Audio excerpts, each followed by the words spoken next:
We can't do it. Absolutely.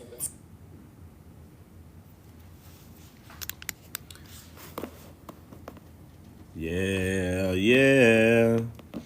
Smoking gun. If you're just listening to the playback, you will want to stick around for this. You're gonna want to stick around for this.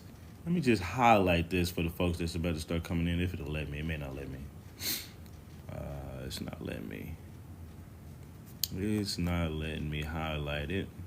That's cool. We have a smoking gun. When was this document done? If there's a date on the document, there is no date, but it is a smoking gun. What's up, C3 Mommy? You getting in early? I'm just getting started. Look at that, C3 Mommy. Indians, 224 of them, Isians, but Indians, from the Carlisle school have gone to World War. Well, that's funny. This is the National Archive Records.gov that I found this today. You know what? With the Carlisle, what I was showing before about these Carlisle motherfuckers in their school, I just didn't have proof. But I had enough proof. But this is your Carlisle Indian School, 1918, right? That's the superintendent, right? A Nazi. And then you go here. Let me find it. And most of these people are dressed up in military outfits. And I kept saying, why are these called battalions? And why are these people dressed up like military people? Did they go to war? Did they actually, were they training these Siberians or whatever to come over here and go to war? God damn it, yes. God damn yes.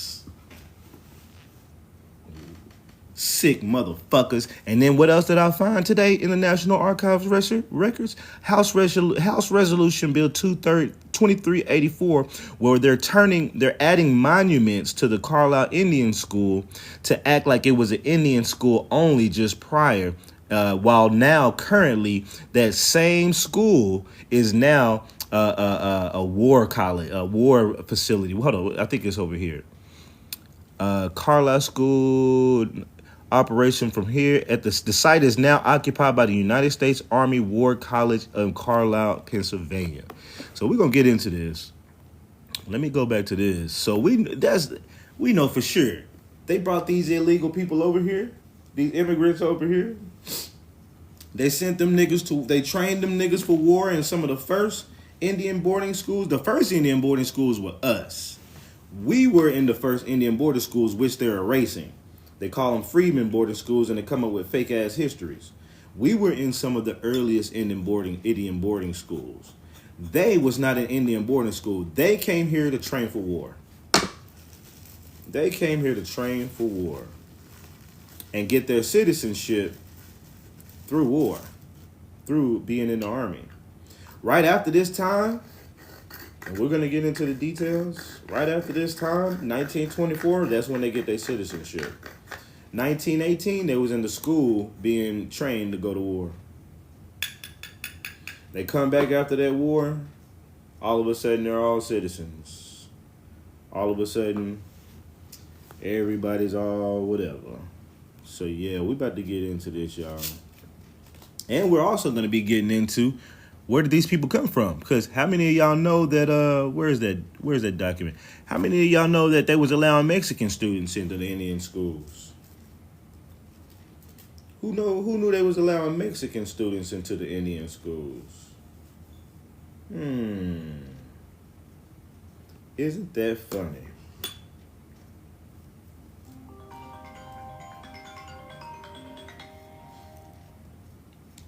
What's up, bro? Yeah, what's up, though? Okay, I'll hit you up after this and we can talk about it.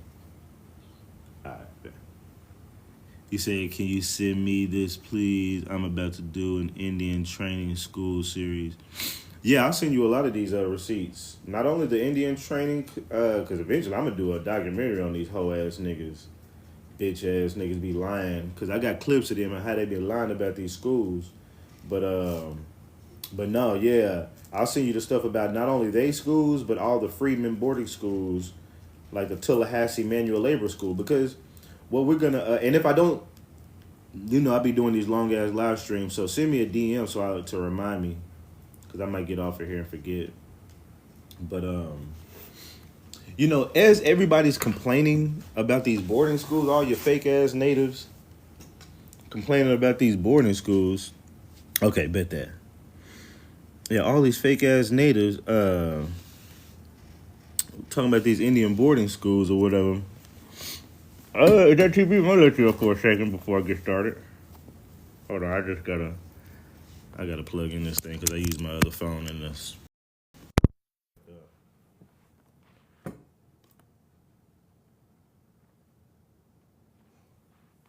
Hold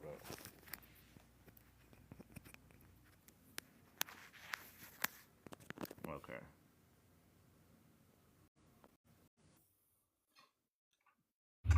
Man, what it do? What's happening, boss Hog? Man, I was trying to catch you yesterday while you was talking about them slave senses. Man, you would not look down. Yeah, I don't usually look down. I look at the iPad, or I All bring right, people up toward the TV. All end. right, my family. I bring people up toward the end typically too, but I'm gonna start. I can still let y'all come up and rap for a couple minutes. No, I'm gonna be up here real quick. I don't plan on staying long. I just found it funny. I came in and you was saying that, and I just told myself I want to get back with these Indian training boarding schools, training schools, and expose what they really been doing. Because we already know they was teaching them to be us, but what else? And then you show this. They was training them to what? Yep, Oh yeah, to go to they gonna be fucking mad. war. I think it's time we get back on that shit. Yeah, we about to bust Fuck the all these fucking they butt fucking Africans. head up. We gonna bust their fucking head open with this information. Mm-hmm. What's up? Mm-hmm. What you got, TB? My bad. That look like it. But yeah, man, listen. I need you to pull up the Great Mississippi Migration real quick, bro. Not the 1920 ones, but the actual Great the Great Migration to Mississippi territory. You talking about the forced migration of a million, so-called million of us from the upper south to the lower south type shit? Yes, it's literally called the Great Migration to the Mississippi Territory. Please pull it up. Yeah, I know what you're talking about. Okay, the Great Migration to the Mississippi Territory. I don't want to have to tape all that. There we go. All right, got it pulled up. All right, you see where it's MississippiHistoryNow.gov. Click that. Well, Now, as you can see, they first talk about Plymouth, and then they talk about settling west the Appalachian Mountains after 1767. Now, the Mississippi Territory story is the most interesting part of the story. See, when you get into the story, it tells you about the 1800s and how they was dwindling trying to get to the Mississippi. Now, as you look into the right, you see how they got the Mississippi Territory marked, and they showing you what they were using to get to Mississippi. Right. See, that's under that they calling that Spanish Florida. And now they saying that they was rolling mules with barrels on their backs to get their stuff over. Big lie, those barrels would not have made it around those mountains and all these rocks. hell no. They was talking about them horrible ass streets and shit, which wasn't no streets, but yeah, hell no. All right, so go down some more. So you see where it's talking about the Cotton Kingdom, right? Now, bim, if you pay it some attention, it's talking about the cotton gin getting invented. It's talking about the flow of milk and honey, and yeah, uh-huh. Oh, it gets real deep. So it's right around this period right here, right? When it says settlers pointing to the territory. Now, as you can see, during the Great Mississippi Migration, it continued into 1819. That's 2 years after what? The Seminole Wars started. But it's in the midst of the Seminole Wars. So when you go over, it say the first wave began when the territory was organized and subsided when the War of 1812 begun. So no settlers were pouring in until after the Creek Wars happened of 1812. Because see, that's when most of the Creek Indians were enslaved in 1812 between Alabama and southwest Georgia. Now, when you go down to the second wave, it ended in 1814 and it peaked the year 1818, 1819. So as you can see, in between the periods of 1798 and 1812, there was a flow of heavy immigration, but it was what they say specular or whatever, right? That's Then they towards say at least everything. compared Okay. Yeah. with the 98. 1815, right? Then you got the 1815, 1890 flow. Now, if you notice, Alabama don't get their first slave census until what year? 1820. They might have had one slightly Oh, before okay. then, but the 1820 was the main one. But I think they might have had one 1860. Nah, I think it was 1820. I think it was 1820. The real 1820. So one, you see, you the white. huh? So you see where it say the whites and blacks was 4,500, and they're saying that it's because they're saying these are the amounts of settlers and slaves that are in this place at this particular time. Ah, Like okay. so, all right. So then you go down some more. They go to the 1799 population, go up to 1811, and they show you in Alabama, look, 31,000, 14,000 of whom were enslaved. But they wouldn't. Who are these persons they're talking about if they didn't even start coming to that bitch until a little bit later? See, and this is the part that fucks people up. I'm gonna show you shit that's gonna really fuck you up in a minute. But you see how during the times all these people was in the lower Big D, right? And Mm-hmm. and what became part of Alabama in 1817 grew much slower than the Natchez County, right? So you see they got 27,000 people during the time between 1798 and 1810. But the settlement of South Alabama grew by less than 3,000. So the numbers automatically contradict themselves on the slave census when they're telling you that they had not that many people there. People were settling between the whites and blacks, but they couldn't really keep up with the numbers if you paying attention to the Mississippi part of the Alabama story. Mm. So as you can see, it tell you that 4,000 immigrants coming to the territory during 9 days of travel.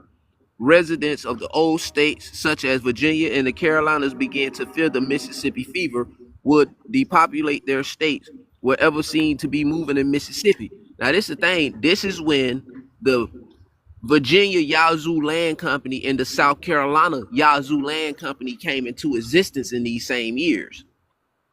What was Mississippi Territory originally called? It was called Georgia. Now, in Georgia, uh, a person was usually a white person in the language of the law, qualified by a person of color. So if it was whites and blacks already in that land, because Georgia the one that sold off Alabama, Mississippi, Tennessee, and Kentucky, people got to know this, right? Because a lot of people don't know this. They sold it to the Yazoo land companies, and this is how the Yazoo land lottery fraud happens in this land.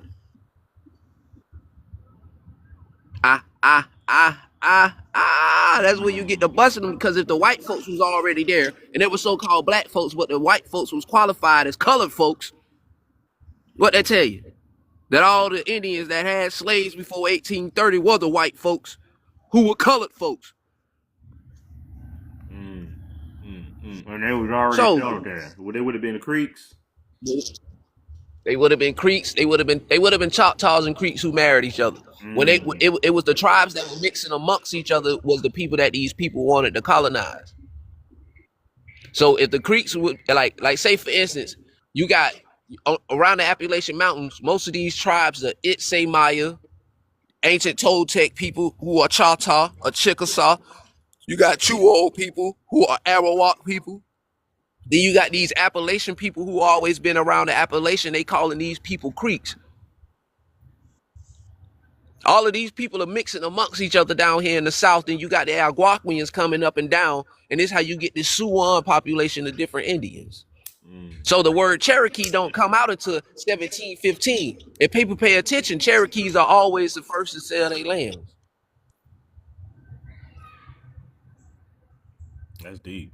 So when you go look at the Cherokee census of 1817, 1819, you see the first migration at Arkansas, and you realize that Arkansas has nothing but a nigger population and a bunch of foreign white folks who doing business with them coming from the Virginia way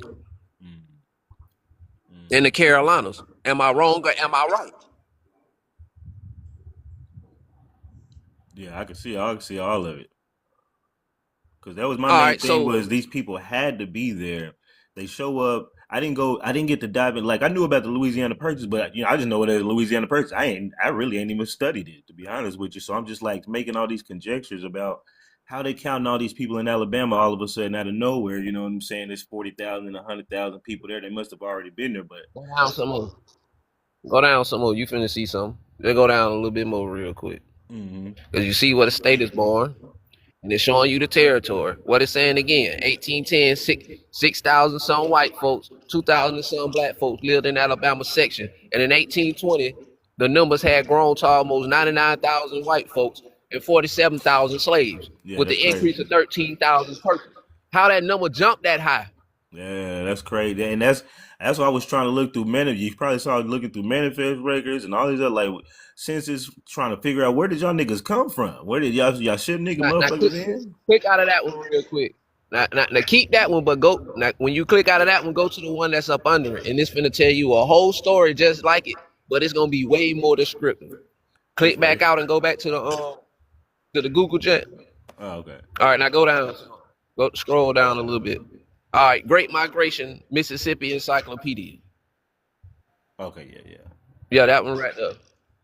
Now, as you can see, they talking about the Great Migration. Oh no, that's the one that's going up north. Get off that one. That ain't the one. I'm trying to see. That's the Alabama Pioneer. That ain't the one. Lewis Genealogy, Alabama Fever. You definitely want to click that one. That one gonna tell you a whole story. Man, bro, look, when you start going into these gents, you gonna start finding out like last names of people, how counties got their last names, different things like that. And you see they keep talking about Virginias and the Carolinas, right? Mm-hmm. And they making sure that they let you know that this is how Mississippi became Mississippi. But in these years, this happened before Indian Removal Act. Indian Removal Act don't start until 1838.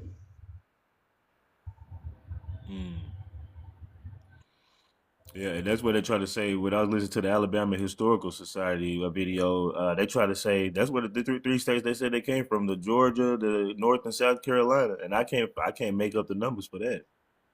Not for 100-some thousand You're not people, gonna be able to boss. make that. So your next book gonna be the South Carolina Yazoo Company. That's gonna be the next link you gonna want. You're gonna want to save all these gents right here.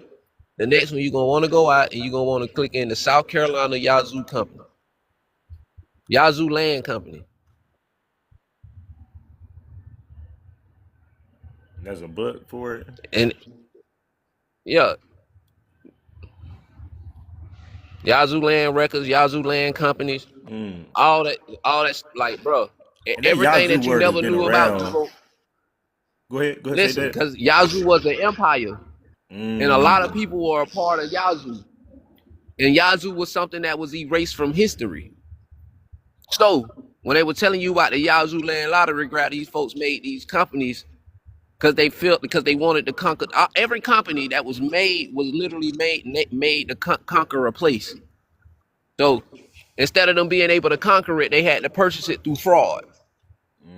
So they did international and corporate paperwork that was outside the indigenous people, and then start putting claims on land and doing other shit like that. So make sure that every different Yazoo Land Company book you can find, you keep them, because you're gonna want every record of what the folks say that they did during the Yazoo time. Because Yazoo, Mississippi was a major place, and it stretched all the way into Alabama.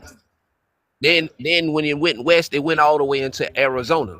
If you go back and look at how the territories that Georgia was claiming, that's why they went ahead and kept pushing west and kept pushing west and kept pushing west.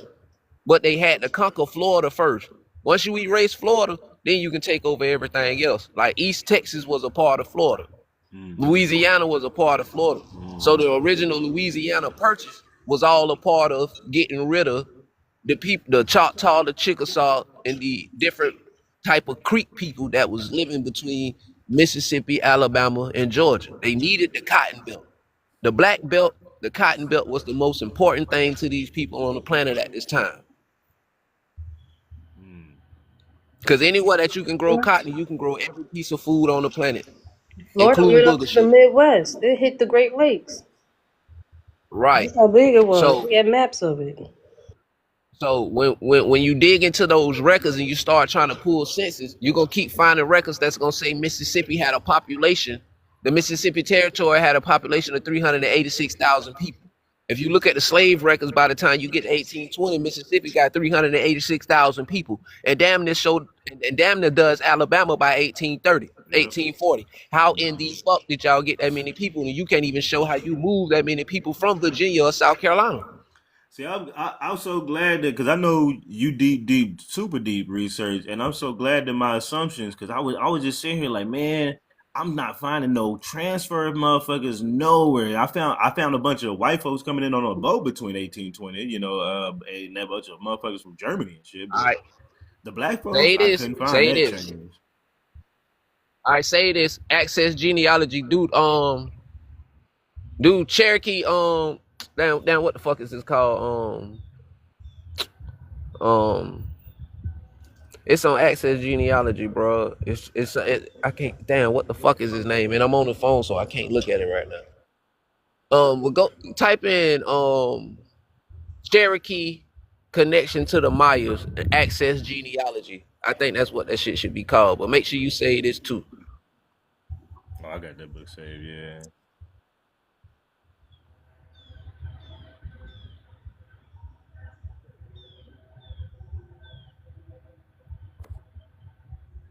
All right, now Oh, damn it didn't. let's see. Hold on, I made that Damn, spell it that shit right. should pull up. Okay, there we go. I didn't spell it There you right. go.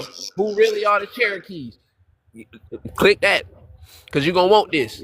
You're gonna want this to go with what you got. Now you're gonna read this, and it's gonna break down history between the 17 all the way through the 1700s to the I think to the beginning of the 1900s. And it's gonna tell you that these Cherokee people were never Cherokee. All these people were either Creeks, Yuchi, Itsamaya, or Arawak. And this is from the time of the Sotos that these people kept tracing the names of these towns and these places. So it's gonna tell you that all the Cherokee chiefs were once Mikos. So all these people come from old Appalachian towns. Man, it's crazy, but it's basically telling you that when the Yamasee say that they was running the land, they really was running the goddamn land. And after the Yamasee War, that's when all these other tribes and shit started rising. Wow, man. And I'm So supposed, and yeah, to be honest, I'm everything about to that be you like need. deep dive studying on your mindset. So because I'm supposed to be on pretty much like on a Bro, project. So I'm like, listen, you know who you wow. need to get with? Cause he got some research though. That nigga Imhotep. He got something that can match this shit. I know for a fact C3 got some records from 1817, 1819, like a book or something about the Cherokees. So if you can trace if you start off with this shit right here, right, and then you run yourself into all that other shit about the Indian removals and motherfuckers migrating in and migrating out, you'll start seeing exactly, my nigga, what people were selling the land down here in the so-called Choctaw, Chickasaw, Muskogee Creek territory, and how all those towns became Cherokee towns. And then you can see how Indian removal happened, because every time the Cherokees left, they took a band of Creeks, they took a band of Choctaws, they took a band of Uchis, they took Kiokees, they took all these different bands of Indians, including Shawnees. All these people were on the Savannah River, bro, and around the Carolinas. So so when you see the Carolina Yazoo Land Company come in, you'll notice that it's a lot of niggas that's coming from Virginia and that's coming from South Carolina that's buying land. And it's in a lot of people genealogy. You'll be like, damn, boy, my folks landed was in Mississippi 1810. They own their land, whoop de whoop, but they say they family from Virginia or South Carolina. Then you'll see them amongst the French, or you'll see them with some motherfucking Scottish or some Irish or some shit like that. You know what I'm talking about? You might catch them with a few Germans. And then, some people got Asians They was fucking with them Asians down there in Mississippi and shit like that, cause they was down there too after 1820. So nigga gotta you just gotta do the research and you really gotta follow the Cherokees. If people don't follow the Cherokees, bro, you missing something. I'm talking about you gotta study the petticoat government. I'm talking about, bro, everything that's going on, you'll be wondering why you can't go nowhere in the South and not find a nigga with some kind of Cherokee ancestor. It's making a lot of sense. And I've seen the switchovers many times on these names. Even like the Geechee people wasn't even called Geechees, and at least until about maybe like the seven after 1700s. Before that, it was a Kusabo kingdom full of 500 other tribes with completely different names. And when you catch shit like this, it's Not like, just the man, Kusabas, you got the Kusaba, the Kuseta, the Kubaya, the Arista, the Ekamaku, the Guale. All these people were interchangeable with tribes. You got the Kotofatikwa. Who else you got? You got the Yalisi. You got the motherfucking Chalakwe. Because the real name of people, these people are called Chalakwe, but they were in the lower ranks of the Miko ships. So when people don't know about the Miko ships, then you don't know about the Itsamaya, or you don't know about the ancient Appalachian people that's been mixing amongst people from the Yucatan all the way to motherfucking Florida through the West Indies. You know what I'm saying? Like, this shit go all the way down to Peru with it. And if you don't know the history, then you lost in the real linguistics of what's going on. And that's why people keep trying to tell people, oh, you ain't got no Maya ancestors, these niggas look different. Nigga, all us in North America, all us in the United States look different. The hell is you talking about? Like, when it come right? down to the United States, these folks will literally tell you that these folks look like all their people. So if I go on over here and I can say, damn, boy, bro, look like some niggas I ain't never seen before. But then I can look down in South America and find some niggas that look like him. I know where he come from. Mm-hmm. So as you can see, the Chol people, right? The Itsamaya people, all the Makos and the Mikos. These names mean something. You know what I'm saying? So you got Shamika, Tamika, like I don't even want to go there, right? But like all the names, it's so symbolic. Like scroll down, scroll up a little bit more, scroll up a little bit more. It's so symbolic. Go down, downward, not up, but downward. I ain't mean, yeah, go down some more. Like you see how I say this is a continue. Go back up a little bit. Yeah, I'm gonna have to read this whole shit one after today later on. That's crazy.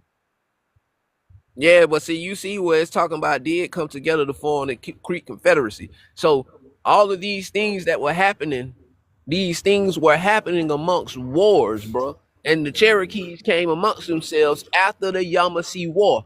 There were no Cherokees before the Yamasee War, and that's why some of these Yamasee Indians' names, ancient chiefs, were Mikos, and their first names were Cherokee Unalivas because of the people that turned their backs on them around the Appalachian, bro. Damn, I've been seeing Miko. Actually, I think Miko Hajo, ain't that Chief Seiko Miko Hajo? I've been seeing that Miko a lot. Not just him, but just other people too. And I never I'm knew it was putting you connected. on something, bro.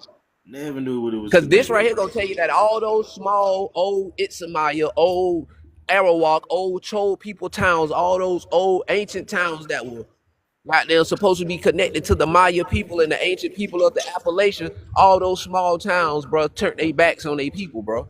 This is basically what they saying. Them folks did not want to deal with the colonizers like the people on the coast was dealing with the colonizers, so they start selling off them people's shit. Damn. So when you hear the word Cimarron and the word Maroons coming out of the Americas, right? Runaway Maroons, these was the niggas that was from the mountains that we was going up there trying to kick their ass for doing nothing wrong, bro. But then, because you got to think about it, how could the Cherokee be slave raiders if they right there in the mountains? That means niggas from the mountains is coming out of the mountains raiding people's shit, bro. Mm-hmm. So when niggas start chasing them niggas back into the mountains, that's when the word Maroon come up. Cause what did the Arawaks call the Maroons? The wild and untamed from the mountains, bro. Look up the word. And if the Arawaks were here in the southeast and had towns, what that tell you? That the Maroons were the people who turned their backs on their fucking people, bro. And these were the people who created the Melungeons and the motherfucking Guineas and the Croatians. You know what I'm saying? Or the Croatans. You know, your red bones, what's another name for the motherfuckers? But your Lumbees and shit like that. Mm-hmm. Quadroons or whatever the hell. That's why Quadroon is on the 18. And octoroons and shit. Yes. All of those shits come from the Cherokee people, and that's why it's on the Cherokee census of 1838. And they tell you that the quadroon is not a Negro, but the Negro is head of house Negro, enslaved Negro, or probably just an or mixed Negro. But the family of the Negro was the Cherokee Indians. That's why they 1838 census records say that, because these Cherokees were the ones that was turning people into Negroes. They decided they wanted to become white folks, bro. This is some real shit. And the white folks is not lying when they say the Cherokees took on the white goddamn presence. So it was some that was not gonna mix, even though they weren't gonna stop dealing with their family. And those niggas got left in Arkansas. So the rest of the Cherokees went to Oklahoma when they were steady breaking off from the Muskogees. That's why I say clearly that basically the Hedachichi and Miccosukee them did not get along with the other motherfuckers. The lower creeks and the upper creeks fell out because of the mixing, bro. And those tribes on their census, I got one right here. They got the most white folks in their tribes. But keep going, I'm gonna show you. So no, because that same record finna show you that John Ross was never a Cherokee. That's that same shit you were just reading. It's gonna tell you that John Ross was never a fucking Cherokee, bro. And these are people that have been studying this shit with PhDs and all that. They telling you that all those white people were not Indians whatsoever. Yeah, and there was too many of them to be even married to these ones and having babies with these ones. All the numbers is telling the story. So you see where it say Ricka Hokanakins, those people were turned into Cherokees. You got Tuskegees that were turned into Cherokees. The Tugaloo Indians were turned into Cherokees. The Chiraw, half the reason why you can't find most of the people that's supposed to be Chiraw, because all of them were turned Cherokees and sent out west. So when people don't know that most of the Tuscaroras were turned Cherokee, and that's why the Tuscaroras, half of their population got turned Cherokee, and that's why you can't find most of them niggas under the Tuscarora unless they got Cherokee next to their name. If people ain't paying that shit no attention. So yeah, old Chiro, right. So when you start really catching on to the collective of what them folks was doing to people, your ass was really enslaved through Cherokees. The only reason the Creeks took on that slave shit because they were mixing with Cherokees. Everybody that was mixing with motherfucking Cherokees took on some slave shit. That's why the people that stayed in their land, they refused slavery and they live in poverty. But the people that went out west kept slavery, and that's why the motherfucking Buffalo Soldiers went out west to bust their ass to free the people. Those the only people that were ever emancipated in real fucking history, because we were never slaves over here on the East Coast, because all the slaves had to go out west outside of the United States territory, and that's why Oklahoma did become a state to 1907, because they got tired of getting attacked by the Buffalo Soldiers. And it was Buffalo Soldiers that got bombed in Oklahoma. But they don't want to talk about that part. And them Buffalo Soldiers were indigenous people. They came from many different tribes. They don't want to talk about. Why would they bring Africans over here to free Indians? That shit don't make sense. They not even freeing themselves. That's crazy, because a lot of these Freedmen Indian schools I was seeing, and some of the prominent ones with people with black chiefs, they were up in that Tulsa area. That's crazy. That's what I'm trying to tell you, bro. And all those folks had ties to the Buffalo Soldiers, bro. That's why they hit them folks before they started World War I. You ain't paid that no attention. World War I wouldn't have popped off if Tulsa wouldn't have got bombed. Cause that was the last form of nigga government that we had that was actually Indian government. See, you gotta get niggas to go fight the wars, and when if the niggas that's running the land control all the niggas elsewhere, we got to get rid of the niggas that's controlling the niggas, because these niggas is making more money than the niggas in the South now, so all the niggas in the South are following them. You get rid of Tulsa, you can get niggas to go fight your world war. What year did World War I pop off? I think it was like 1910 or 8 or 14, somewhere between 1910 and 14. Let me see. So is it World War I or II? Which one popped off in the 1920s? That might have been war. Let's see. One of the motherfuckers popped off in the 1920s. It was a major war that popped off in the 1920s, and niggas went and fought that war. I think it's World War II. World War II like 1930s, ain't it? Yeah, that's 1930s. So it was World War I, bro. Probably World War I. World War I. If you go look at the World War I list, you'll notice that niggas ain't start going into that motherfucking fight until after a certain time in the 1900s, bro. Oklahoma just had became a state. They hit Tulsa in 1921. World War I was still fucking going on. That shit lasted longer than that, bro. Cause I got records in the 1920s of niggas being in World War I. Mm. And what's crazy is around this same time frame is when I actually see that some of these Indian boarding schools was actually having was training people in that same 1918. You got people over here in the Indian boarding school, and these niggas is all dressed up, ready to go to war. So And think I about it, think that's bro. where they get their If the war ended, citizenship. if the war ended, if the war ended in 1918, right? And I want you to pay this some attention. And they done trained all these motherfuckers to go fight these world wars, but niggas was the main people fighting in them. And but most of these niggas came from tribes and shit, right? What you think happened in 1821? Those same people that went out to fight the wars with the niggas came back and attacked them niggas, bro. So was it really a world war? Or was it just a war? Was it just a war and attack that to learn how these niggas fight so you can conquer these niggas? Mm-hmm. Cause they bombed the shit out of Tulsa 3 years after that, bro. And nobody's paying that shit no attention. World War I happened. The United States ain't got shit going on, and Tulsa get bombed. The next thing you know, all the land start getting fucking took from niggas in the South. Tulsa get bombed, all the land start getting took. It's a 3 year pattern. World War I and Tulsa get bombed. By 1924, they start jacking niggas for their land. Man, that's crazy. Yeah. By 1926, it's $365 billion worth of land that's in black folks' names, and all they shit is starting to get took. Mm. Nobody's paying that no attention, bro. It's like a real pattern of things that's going on.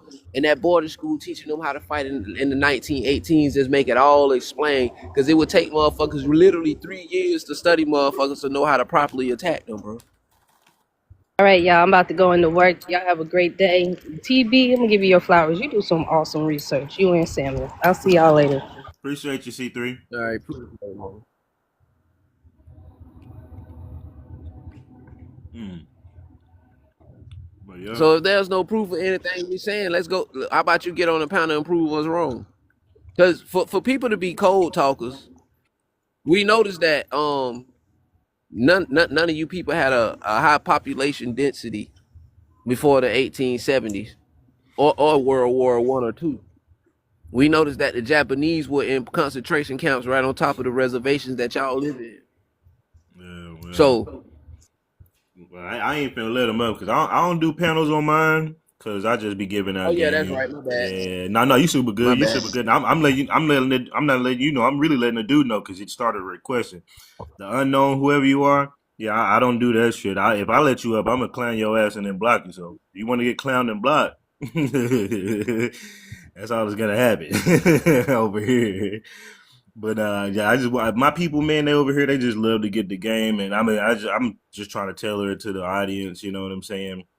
Because I used to try to do panels, but I rather just go to y'all Oh, and one more panels. thing, you need to get the McKinney rolls for the Choctaws. That's gonna be on Access Genealogy too. It's called McKinney the Rose, McKinnon Rolls. Yeah, the Choctaw, the McKinney Choctaw Rolls. M I McKinney, M I C MIC. Kenon.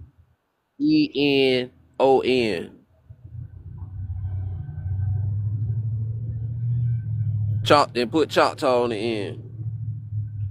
The whack ass way, Choctaw spelling. Yeah.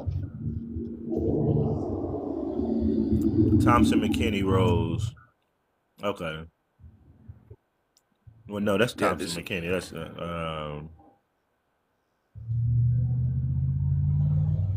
I'm trying to see. Go back up to the top real quick, so because unless it, I it spelled it might be wrong. bullshit. I might have spelled it wrong. But yeah, because it keep talking about. Nah, take the eye off that motherfucker. That's what it is, bro. You got an eye on that shit. Ah, okay. The eye, yeah. Oh, the McKinnon Rose. Okay, okay. Right, those rolls. So it's a couple of them janks you can click to get those roles. You got the access genealogy ones. Those the best ones. The case finding, bruh, access genealogy be exposing all them people shit. If you want some good shit on the Yamasee, go on access genealogy as well. And What is then that? when you It's like get a down, blog site or what is this? I've seen I it, but can't I ain't even never tell really you what joined it is. Hey, I can't tell you what it is, but I know that motherfucker useful. You heard me? it. But, bro, I go to get in those books, bro, and I go to going through the colleges and looking at the people they say that was doing the research, and them folks wanted to say that them folks ain't know what they were talking about, or they just turned them folks information away, and nobody, and, like, basically nobody argued with them. They just turned them folks information away, type shit, bro. Look, I go digging that shit, bro, cause whoever this is, he follow people that got PhDs and the real archaeologists and geologists and all that shit. And when you read this McKinney Road shit, right, you're gonna find out that oh shit, boy. None of the people that all the people that live in Mississippi was still Choctaw and Chickasaw, boy. These folks never became US citizens. Like still today, these folks can pull up these roads and say, well, we never became US citizens. That's crazy. We I never think that. became US citizens, bro. Mm, Them folks are still Choctaw by birthright, bro, by blood. Like you all talking them about? people in Mississippi still, yeah, all them people down there that never that got denied on these roads. Like if you can find your rejection papers, this is you. You a real Choctaw, Mm, and the folks owe you. All you gotta do is be able to pull up a Choctaw record that say rejection from the early 1900s between 1880 1898 and 1914. If you can find your rejection objects, you can prove point blank period that you a full blood Choctaw, or at least half blooded Choctaw, or 1/4. Then on top of that, you can also prove that you were not a U.S. citizen or a state citizen, because none of them people ever got their state records. I mean, what they call it? Damn, I can't think of it, but none of them people naturalized to become citizens and all kind of other shit, bro. Like, so yeah. when you read that shit, right, you're Mm-hmm. gonna find out that Congress themselves in the Dawes Commission in those years literally did some under the table shit without notifying anybody that they had done that shit and rejected all those people shit. And only like 14 families out of all those families got to go to Mississippi. Because this was a thing against the poor Indians, and this was a rich Indian, poor Indian situation. And they was like, they couldn't move the poor Indians to Oklahoma. They had to keep them in the South. So all the poor Indians stayed in their homeland, and all the rich Indians left and went out west. Mm. And I got This this is that, and petition that's right what they here. don't. This right here shows a bunch of families. This was from their attorney in the National Archive records, showing that these people they were. Some people were rejected. I got some where people were rejected, but I got some where people were forced on the rolls as a freedman, even though they never applied to be a freedman. So it's like, how you just gonna throw me on the motherfucking rolls? And they don't have a See, freedman that's from this application like time. everybody else. That's from this time though, and that's what I'm saying. You see, the 1906 when they was putting them people on, these were full blood Cherokee. I mean Thanks, Choctaws and shit David. that was coming from Mississippi. They were not slaves at all, bro. And that's the thing. And that's how all them people became freedmen, bro. Because Mm-hmm. these were some of the poor Indians that got to go to Oklahoma. The rest of them people still was stuck in Mississippi, Alabama, and Louisiana. Some were in Georgia and Florida. They ain't even care about the ones that was in Florida or Georgia and South Carolina. If them folks wasn't with their families in Mississippi, Alabama, Louisiana, they cut them folks' ass all the way off, bro. Mm-hmm. If you weren't living in the lands where they say your tribes is roaming, bro, they cut your ass off. Andrew Jackson didn't move them people, bro. Like y'all gotta know that Andrew Jackson movement was the least movement that motherfucking happened, my nigga. It was a movement that happened way before Andrew Jackson. The Cherokee 1817, 1819, goddamn jank was the biggest jank that really happened. Mm. There goes another one there, right there too.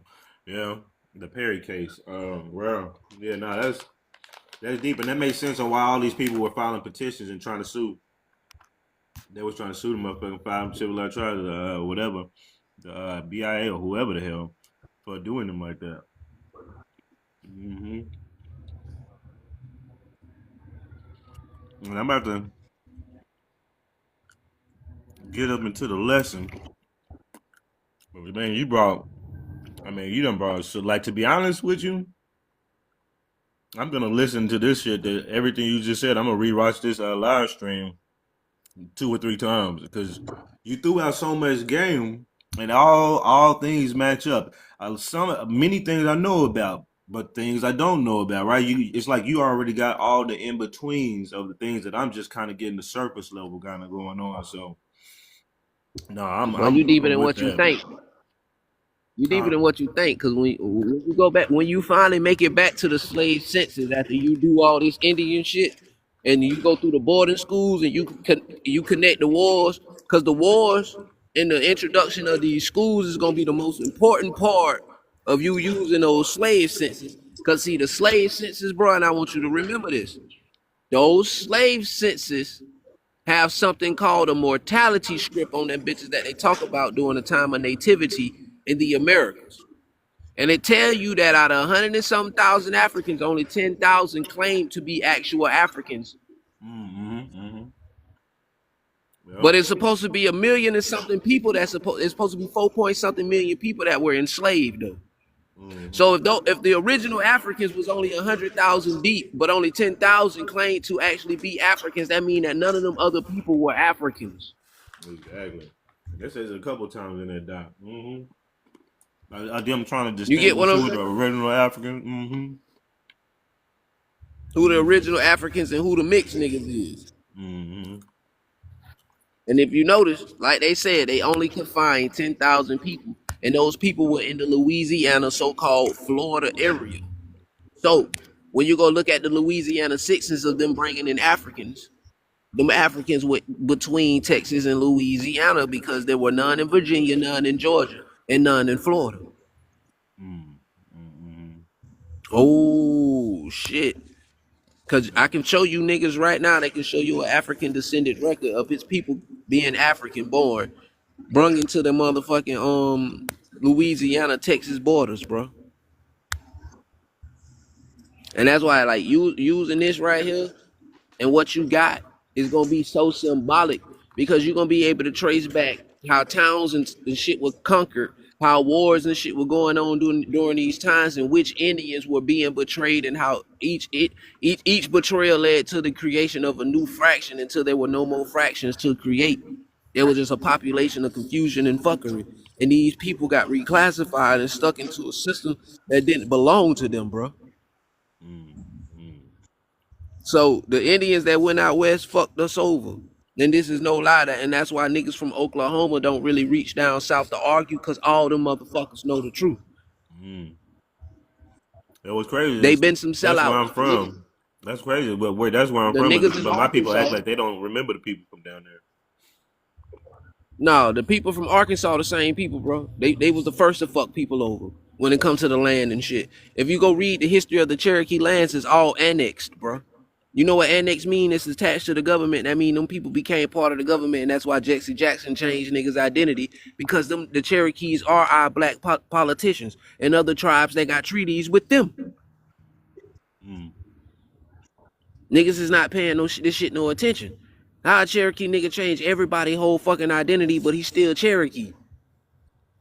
He said we, not you niggas. He said we. That means he's supposed to be one of us too, but he not. He don't claim to be black or African American. That shit don't even come out his mouth. Mm. Well, yeah, man, that's crazy. But yeah, I appreciate you definitely, man, coming through. I mean, you don't and come through anytime. I know, and if I don't recognize you, just throw TB in the chat, and I recognize. I let you always come up and cook, get your time in, and then I get back to the lesson, man. But I mean, you, like I said, I'm definitely. I'll probably be hitting your live stream up and be asking questions once I start going through some of this stuff you done sent me and then game it. I done saved Oh those yeah, man, books, all that. we gotta get together in the backdrop. Cause man, listen, when I tell you, I'm gonna drop some shit on you, bro, behind the Keoki Creeks, the Uchis. I'm gonna teach you. Hey, bro, I got some shit about Augusta, right? And when you get it, you gonna say, hold on. So the Treaty of Augusta is what started all the bullshit that started leading west. You know what I'm saying? Like, bro, it's just so much shit, bro. Like, ooh, oh my goodness. Like, I'm talking about 1720s history. Shit like this. Like, man, you 1760s, 1750s, 1780s. Like, bro, you gonna be like, oh my God. Like, oh, these folks been playing with us. Like, it's cause it's a yeah, I'm from Augusta too, bro. And that's why, like a lot of people don't know the history of Augusta or the Kioki Indians, the Shawnee Indians. Like my partner was named Shawnee, and he ain't never know that his name was indigenous. You know what I'm saying? And his family looked just like some motherfucking Indians. And like, I'm from Butler Mountain, so we got a mound in our neighborhood called Clay Mound. Like we grew up playing on that bitch. Oh, this nigga from Wood Lake, that's funny. It's a motherfucker. I'm an uptown nigga too, bro. And when I be trying to teach people about this shit, like people be like, oh shit, bro, I ain't know Augusta had mounds and shit. Like, yeah, nigga, Glen Hill sit on the tallest mound in the whole city, nigga. The high school sit on the highest hill in the city. That's a fucking mound. That's why they had to excavate that bitch to put the motherfucking football field back there. You know what I'm saying? Because the hill was so motherfucking sloped that when you go to the other side, you had a Walmart around that bitch elementary school that shot higher, just as high as the motherfucking high school. You feel me? So when I be trying to show people these things, it be like, damn, nigga, what the fuck is Dean's Bridge? Dean's Bridge is a big ass mound area that's coming out the fucking expressway. You know what I'm saying? You go downtown around the rivers and you look at those old walking trails. Those are old Serpent Mound scrolls. You know what I'm saying? Right there on the river, because people can always say that, boy, it feel like I'm walking on a motherfucking snake when I'm walking these bike trails and these walk paths down by the river, because nigga, you walking through serpent shit. You know what I'm saying? Like Wood Lake had a lake and they dried that bitch out on purpose. You know what I'm saying? And it's like when you read the Treaty of Augusta, bro, and you start going like towards the west, you know what I'm saying, with every treaty, then you read the Chickasaw treaties and you keep going west and you read the Choctaw, like, bro, you're gonna be like, then you get to June 19th and those Indians that was enslaved in motherfucking Texas, right? And they got their motherfucking freedom, but so-called didn't know they had their freedom, bro. That shit turn you the fuck up. You be like, hold up, nigga. Hold up. So it was only 5,000 Africans in Texas, but the whole entire population was indigenous. Man, bro. Nigga. So, man, let me go and let you teach your lesson, bro. We gonna have no, to talk you. about this shit. I'm gonna cook with you, man. Like, bro, I'm gonna definitely meet up with you look, on live. I gotta leave with you, right? Cause look, when I tell you, bro, I used to have my laptop in front of me doing the same shit you doing, and every time I see you do it, boy, I crack up smiling. I be like, boy, this nigga just like, cause ever since you first showed me that love shit, right? And then you was like, yeah, my family Oklahoma, whoop de whoop de whoop, bro. You know how many people don't know them folks made a motherfucking movie behind your family, bro? Yeah, I know. I remember people started first telling me about that. I had no clue. Know what I'm saying? Like, bro, hey, yo, that movie, The Harder They Fall, that shit is based on this nigga family, bro. This nigga family. You know how many motherfuckers? Hey, look, bro, when you showed me that, bro, I really went and did the research, bro, and everything about your family matched that motherfucking story, boy. I gotta go From the rewatch. motherfucking to the motherfucking tutor, nigga. Cause see, a lot of people don't know from the root to the tutor used to mean from the root to the actual toot that you come from. You know what I'm saying? That's your mama and your daddy. This nigga Samuel is probably the realest motherfucker. This is the nigga whose family story was literally being told between land being sold and betrayal and shit. And bro got the genealogy records to prove that his family broke apart. That's the thing that y'all niggas ain't even paying no attention to. Like, y'all better listen to this nigga, man. That's why I fuck with him. When I first found him, bro, I ain't gonna lie to you. I was like, oh no, I really don't have to talk to nobody else on TikTok. These folks made a movie about this nigga family. You can't beat this nigga in the argument. How nigga gonna beat you in an argument like that? Cause all Real them folks talk. is known as black Indians in the movie, right? All them folks is known as Indians in the movie, including Cherokee Bill. How how, how somebody gonna beat you in that argument, cuz? That's what I'm talking about, bro. You got to lay the smack down on these folks, Sam. Like, listen, they gonna call you Uncle Sam by the time we done with these motherfuckers. You gonna be the government, yeah, nigga. You gonna be the one that's saying you can be all that you can be, bitch, because we indigenous. God damn it, they need to put the cap and the beard on you. Nah, nigga, I'm talking real history, bro. This man's family, the knowledge that this man be spitting out, the research that he do, the deep diving and the digging. Man, I thought I was a researcher. Nah, man, nigga, this the real Uncle Sam, nigga. Bro, when I found out, bro, you was a motherfucking love, boy, and you showed me your people name. I said, ain't no fucking way they made this movie about this nigga family, bro. Yeah, that's still I Ain't no still way. think wild, and that's why I know there's a lot Like more that. corruption. That's why I'm like they get it. I must have been part of the family because I gotta figure out the real story on what that surface level shit they saying, which is a lot of that is still happening. But I'm like I know that there's something deep to this shit that I just gotta find. I'm gonna find that shit. Bro, you gonna find it, bro. And I can't wait for you to find it, bro. Cause I'm just like, damn. All the research that I did, it matched the motherfucking movie. And I kept saying, if all these folks got different stories, why the fuck did they make this particular story? Cause this particular story was the only full Indian story they can tell because it's in Mm-hmm. somebody's genealogy. You get what I'm saying? It's the Mm-hmm. only way you can tell a full story that's led like that. It has to be based in genealogy, bro. It gotta be. So when I found you, bro, I was like, man, let me do some research on the Oklahoma Love Indians. And I was like, oh shit, bro, granddaddy had two different families. Like, this is him. This is really him. I Like, mean, they might have made the story what it was, but your family story is the true story, bro. So whatever your family story is, bro, that's really what the fuck was going on in a particular place with your particular gent. Now, how you gonna figure it out? I don't know, but it's in somebody motherfucking book. If they was able to make a movie about it, bro, it's in somebody's book. mm-hmm. Mm-hmm. It's in somebody's Bible. You got to figure out who wrote that goddamn movie and where they got that information from. Yeah, I'm gonna dive deeper into it. I appreciate you bringing that back up because I got a Chickasaw Love documentary I do plan on doing, but I got to get back into researching it and getting a little deeper.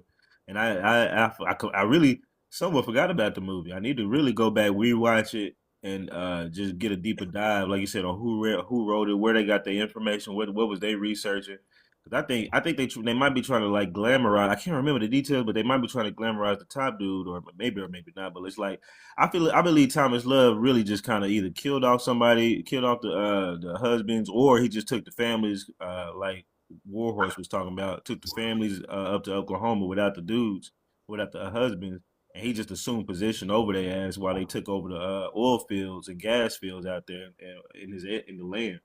And now they oil tycoon, still $13 billion on the Forbes list today. And he mapped out the area as well, so he knew where to map out because on that's what Obo was saying. Show the map. This map shows you where a lot of the gas and shit is in Oklahoma. We at Tulsa was the ones getting a bunch of that money up there, but he also got a lot of it. I'm like, how'd you know all them gas things was right there? They knew all that shit. That's what I'm trying to tell you, bro. Like, you a man, nigga. Do you know how fucking on point you is, bro? Hey, but I ain't gonna lie though. Some of that shit you ain't gonna want to teach on here because George Bush them is involved in that shit. So be careful, my boy. Oh, okay, man, I gotta look into Cause that. them niggas got assassins, boy, and they will send them bitches.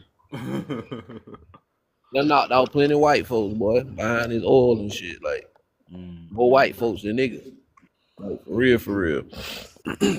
Yeah, that's a major That's why one. I'm telling you, like, your family story can help a lot of people reconnect their family stories. Just like Chief Suku and his family story in the down there what it is down there in Florida and shit. Like he can really show you that everything that happened with the Lower Creeks or what they want to call the Lower Creeks. That his family story is the true story. Like the Uchis and the Keokis from Augusta, all the Uchis that's under Choctaw and under the Cherokee shit. These were the people that's part of the Treaty of Augusta. Know what I'm saying? So you gotta like folks don't know about the old Connie Wars and shit like that from the 1760s. And that's why I'm just trying to let folks know, like, bruh, a lot of people were betraying people, bro. Like everybody wasn't real people, but it became a point where a lot of people identities and shit got taken away from them, and it was a time for people to bring back some unity. Like, bro, it's just so much about neighborhoods and how some people can pop up. They don't know people and they can just start running the neighborhood doing some street nigga shit. And people don't even realize, nigga, that's been our history the last 300 years. Yeah, yeah. Real talk, man. Well, 'Cause like I said, man, if I you want to appreciate go you. further, I can start your ass at 1596. Oh, we're gonna, yeah, we don't have, If we you want to definitely have start, to go back because I like to be in the beginning. I like to know it all, man. And and to be honest, like I said, we'll probably have to rap several times because, like I said, I plan on doing several documentaries over time. Once I finally get my first out off the gate here pretty soon, then I plan on just kind of back to back, just whatever deep stories, full receipts, and then maybe interviews. And if I can go to some locations, that'd be cool too. But I ain't gonna make that a hindrance of not giving out these receipts. right? So the Moreno, Cimarron, Maroon, all that shit, all those words, my nigga, was about people that was in the mountains, my nigga, that was untamed and wild, and the people that was living in the lower land.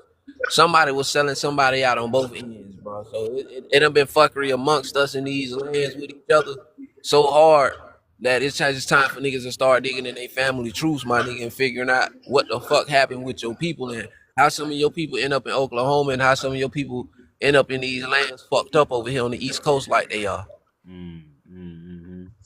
We're gonna teach your lesson, bro. I'm gonna be somewhere around. Oh yeah, yeah, for sure, man. I always feel like if you want to come through, man, come through, rap with your boy, and I'll come through for sure. All right, bet that, bro. All right, Peace. bet that. Man, y'all go follow TB. Make sure y'all give TB. Throw him some gifts, throw him some whatever, man. That's super game.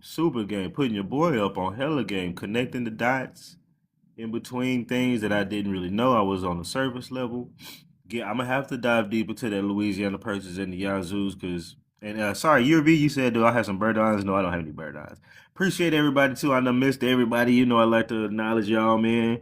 But make sure y'all give TB, man, his flowers, man, and all that good stuff. So we about to really, really, really get into this. Let me just do this last thing. Get these people out of my queue here. Hold on one second. Most of these people are probably gone from the queue. Let me just make sure. Yeah, the trolls took off. Cool. We don't need the trolls anyway. All right, they gone. They all gone. All right. So yeah, we about to get into the lesson for the day. Mm. And I didn't know. What's up, Nikki? Good to see you. Appreciate all the gifts y'all been sending. Heart me's. I see Monet in here. Appreciate that. See On Code up in here. Crew I my boy up in here. On Code up in here. Uh Gia, what's happening up in here? I'm going through the what you call it. But let me look through here. This will probably be easy for me to see who's all actually in here. Instead of trying to go through there. Obi-Wan, what's up with y'all, man? Lineage Business, what's happening? Judah Lion, what's happening with you? No idea. Everybody up in place. Okay. Regal, what's happening, boss man? Uh, Columbia Moore, good to see you up in here again. Everybody and anybody in between, I may not just recognize you, but what's happening? What's happening? Appreciate you. POW, what's happening with you? I always see you too. All right, so Melanin the Empress, Grand Risings, appreciate you. Yeah, okay. So now we about to get into this lesson, y'all. You see what I got here up on the screen. Now I've started off with this, right?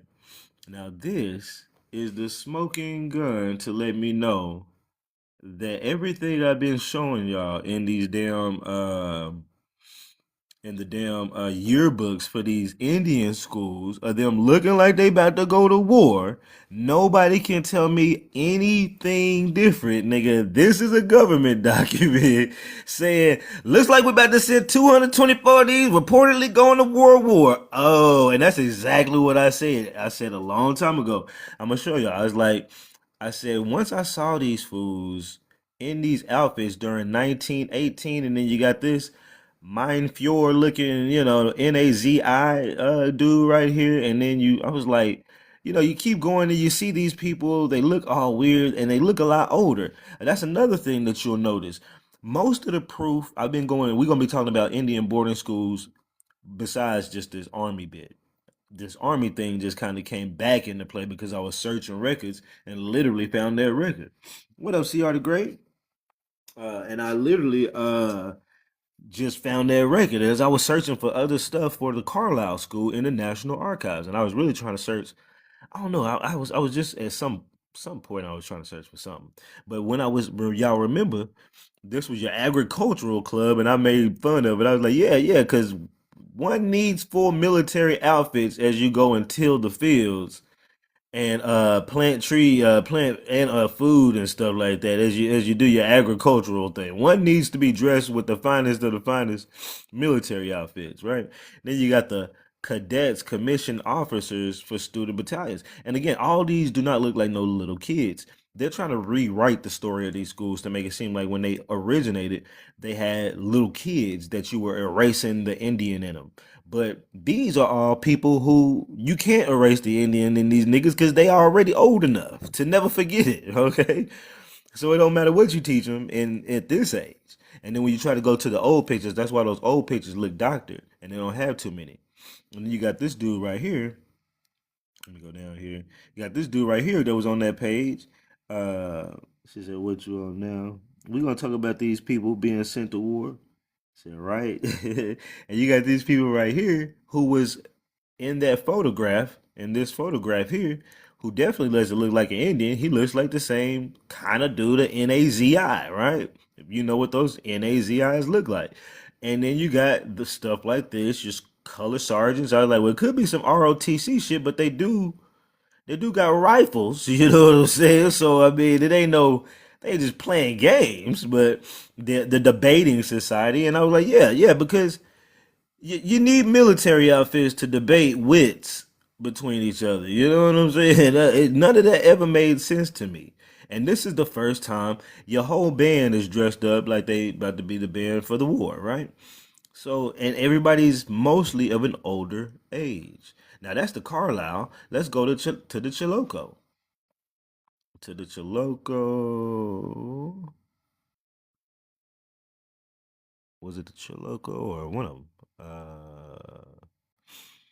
Let me find it real quick. Might have been before this. No. Yeah, I'm gonna be up in these people's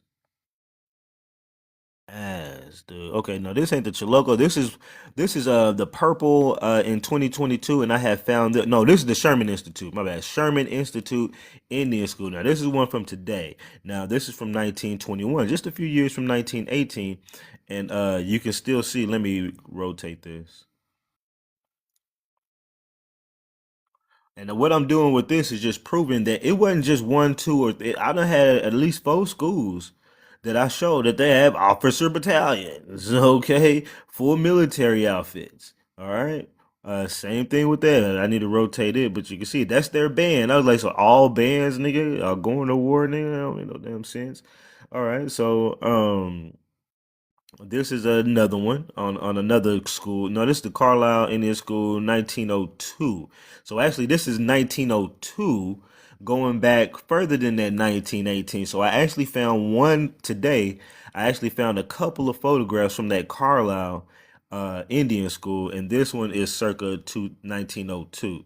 And even then, they were still in military outfits. Okay, that's the main thing I was showing. Now these look like they could be a little bit younger than some of them other guys. So, but they're not like little kids. Not like what they try to show in these little in the historic photographs that you would see. Like where'd that go? Like these right here. They try to show you these kids, right? These are supposed to. This is what they show you from the 1880s. That's about the earliest they can get back to some of these schools. These people, because these people didn't show up until damn near the late 1800s. And I'm gonna show you how some of these numbers will connect. That's on the Library of Congress, 1880, right? So it's like, okay, so they're teaching them military drills. They're dressed up in military outfits. They just get here. Let me show you why I say they just get here. So these schools are 1918, 1902. The earliest things they talk about is going to be that 1880 we don't know number, right? And that's the Library of Congress. Well, when you look up in the National Archives, it's going to be this. And you type in Register of Indian Families. Now, this isn't the Dawes Rolls. Um, the Dawes Rolls, all them other rolls or whatever, I believe are separate from this register of Indian families.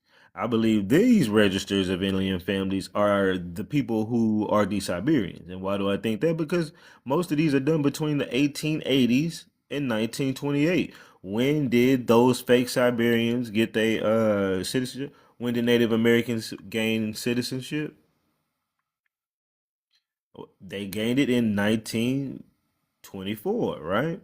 Just to show y'all can see, right? 1924. In between the time of them coming here, in between the time of them getting here, trained to be in the military, sent off to war like any other immigrant, right? And that's trying to earn their citizenship, get back from the war, and all of a sudden earn your citizenship. You can do all that in between 1880 and 1928.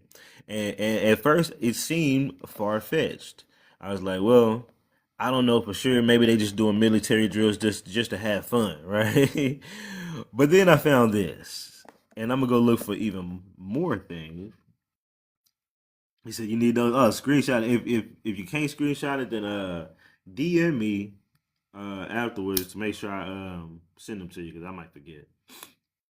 Stark contrast from the records that they said they took the women and the children and killed the men. Yeah, exactly. Right, right. Think about that. And we're gonna go into some of these little bullshit line ass video clips that I got that I done saved here this morning. Mm. See, I see it there. Yeah, yeah. Bet that. Bet that.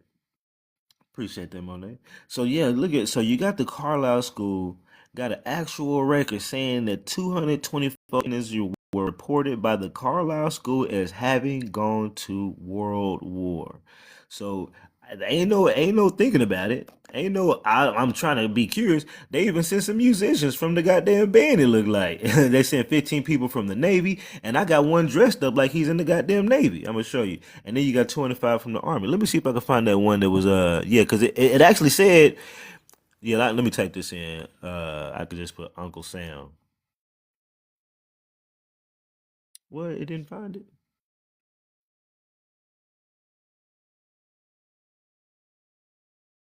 Ain't that a bitch? Hold on, I'm gonna have to go through them manually. Okay. One of these color sergeants right here. Nope, not that one.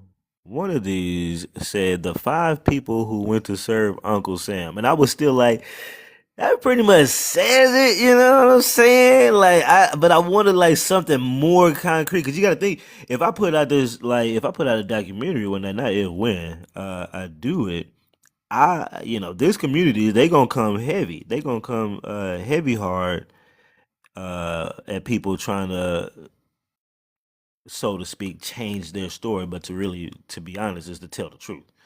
Make these niggas motherfucking tell the truth about what the hell they was doing here, why they got here, when they got here, what their purpose was for. Y'all don't know where the hell it is, man. That's crazy. I just had that bitch. Either way, it was one of these in here that was like the five cadets that said that they went to serve Uncle Sam or something like that. So I was just like, well, that's pretty much smoking gun, but you know, not 100% smoking gun like I wanted it to be. And I believe, but you got stuff like this. These troops, the battalion, they called them boys battalions and all this other stuff. Everybody lined up, and tons of them too. Um, Tons of them, man. I'm just trying to find that one. If I don't find it within these next couple, I'm just gonna move on past it. And of course, a lot of these people were given different names, English names, when they got here, right? So they done got our surnames. They done got here, got our surnames. Got went to Indian boarding school. They talk about how bad it was, but I got their curriculum. We gonna go over that, nigga. I done downloaded the curriculum from the motherfucking schools. I'm like, oh, nigga, y'all pretty much learned the same shit we was learning in school, nigga. What you complaining about? It was so horrible. What was horrible is some of them went to them Catholic schools and they got poked on. That's what was horrible. We gonna talk about that. And that's pretty horrible. But typically I would feel bad about that. But since y'all over here lying like a motherfucker, nigga, I don't give a damn, nigga. You got poked on in goddamn Catholic school, nigga. I can't find it, so I have to find it some other time, y'all. But I have a photograph that says that. But either way, even without that one, this one. Now, before I found this one, I also found this. Now let's go into this. Let me see what y'all say. Back up all your stuff online as well. Yeah, yeah. I'm gonna have a. I'm probably gonna throw a lot of these in a Dropbox. Let's see. Have you come across any labor camps that contain any of the $5 I've been? Not any called labor camps or anything that looks like labor camps. To be honest, I've been look. My main thing today was going through even more because there's a lot of Indian border school. They say there's like 430 of them. I ain't gonna go through all 430, but all the earliest ones I want to go through, the earliest established ones, and then and look at them. But not to be honest with you, and we'll look at them. Like to be honest with you, a lot of them they were just either doing military shit or shit like this. Like these are Mexicans. We're gonna get into that because actually, there's this document for those who haven't seen it, and we're gonna get into this document for the same Carlisle school who was sending people off to war. Now they're talking about bringing in Mexican students. They've been playing games, right? And then I look in the yearbook and I see goddamn mariachi bands in this bitch. Okay. Oh, you want to tell me that's not a goddamn Mexicano? Okay. All right. So you niggas be playing games. Mm. So I had found this as a smoking gun too, and we're gonna read this. Now I got this from the National Archive Records, even though it says this AmazonNaws.com, whatever, whatever. It linked me from there to there, and I might have screenshotted yeah, this is where I got it. So you can see the 92nd Congress, Carlisle Indian School, because I was like, yeah, nah, I need niggas to see that government on that bitch. You know what I'm saying? So right here. Mm. Now this was the year of this was 1971. So what this is doing, and I'll give a pre context to this. Like I said, Aztec warriors. So like I'll give a pre context to this where 1971. So what they're doing, this is well after the early 1900 schools have been around, right? The Carlisle schools supposedly been around since the 80s, 1880s. But here you got it. They're coming out with some kind of legislation almost 100 years later, and it's like, why, right? Well, let's read this. It says a bill to provide for the establishment of the Carlisle Indian School National Monument in Carlisle, Pennsylvania. So they're doing a monument at the Carlisle Indian School. Okay. Whereas the Carlisle Indian School of Carlisle, Pennsylvania was in operation between 1879. Notice they didn't start till then, and this is the earliest one. So, anyways, the only earliest Indian boarding schools are the black freedmen they want to claim black freedmen boarding schools or the boarding schools or schools that we went to. They didn't even call them boarding schools. Mission schools, manual labor schools, stuff like that. And I'm gonna show you how they wasn't as bad as they try to make you think. Because how could these people have such a horrible experience going through their schools? And I'm gonna show you a black Indian chief who went through a not boarding school, but an Indian school, and he ended up becoming a judge. And he was taught by a New York professor in the school, the boarding school, in the Indian school. So how did he have such a vastly different, and these other black folks that probably went there had such a vastly different experience than y'all niggas over there getting poked by Catholics? But okay, um, typically I would have a lot of, you know, because I really do hate PD3 behavior. Like I watched a lot of documentaries. If you ain't watched the Open Secret documentary, you can look up Open Secret documentary. Type in Catholic PDF documentary, and you'll Google that on YouTube. You'll find you some other ones.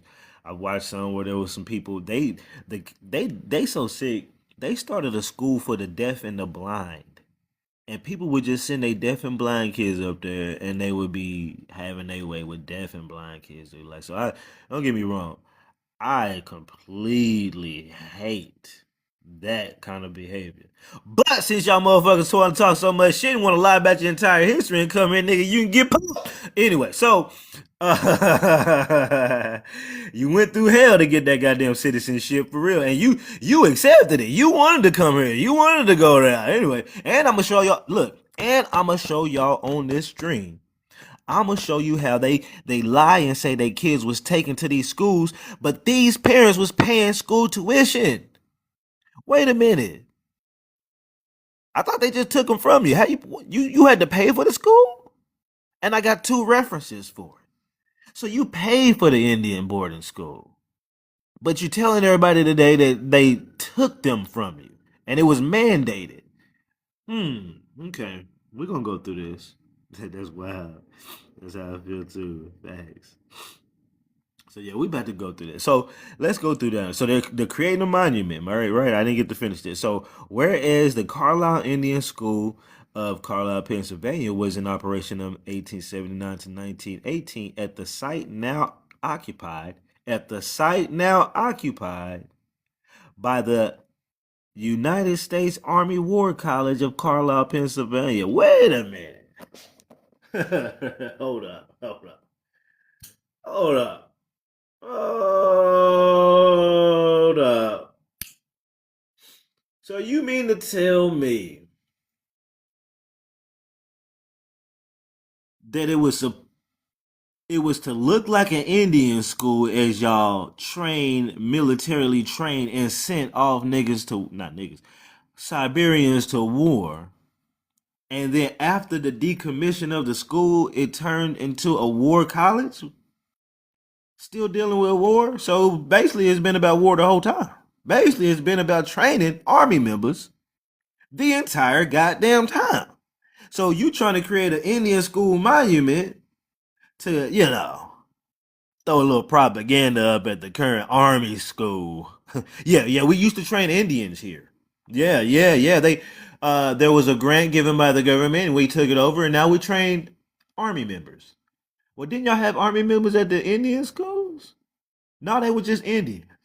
I thought they was dressed up in army outfits. No, I mean, that was just for fun. You know, that's just for fun? Y'all was just doing all that for fun? Yeah. Wait a minute. I thought y'all got some records in there that said y'all sent some niggas off to World War. Who gave you that record? Nigga, I'm about to bust their ass, and I hope they come in this goddamn live stream and see the truth. Secret American Army, yeah, that's what it's looking like, right? Right? They trying to get some bodies over there to the war, and you got to think too. Think about this. Damn, I just thought about this. Hold on, who was we fighting in World War One? Who was America fighting in World War One? Germany, right? So it just doesn't make sense to me. It just came to my head. We'll get back to this. And this is how they do the trickery too. It just doesn't make sense to me that Germans were over here training Siberians to go fight Germans. You get me? And it's not just this, because I also keep seeing the symbols, right? We're gonna show you the symbol. There was one that I just seen in a current yearbook. Where is that symbol at? You're gonna see this at a lot of these schools. That's one school. Hmm. That's suspicious, right? Interesting, yeah. They sent them to fight their own people. I'm wondering what really happened. I'm really wondering what happened when they got over there, to be honest with you. The women, they didn't get sent through, but they would, the women would stay behind. I don't think the women got sent off the war.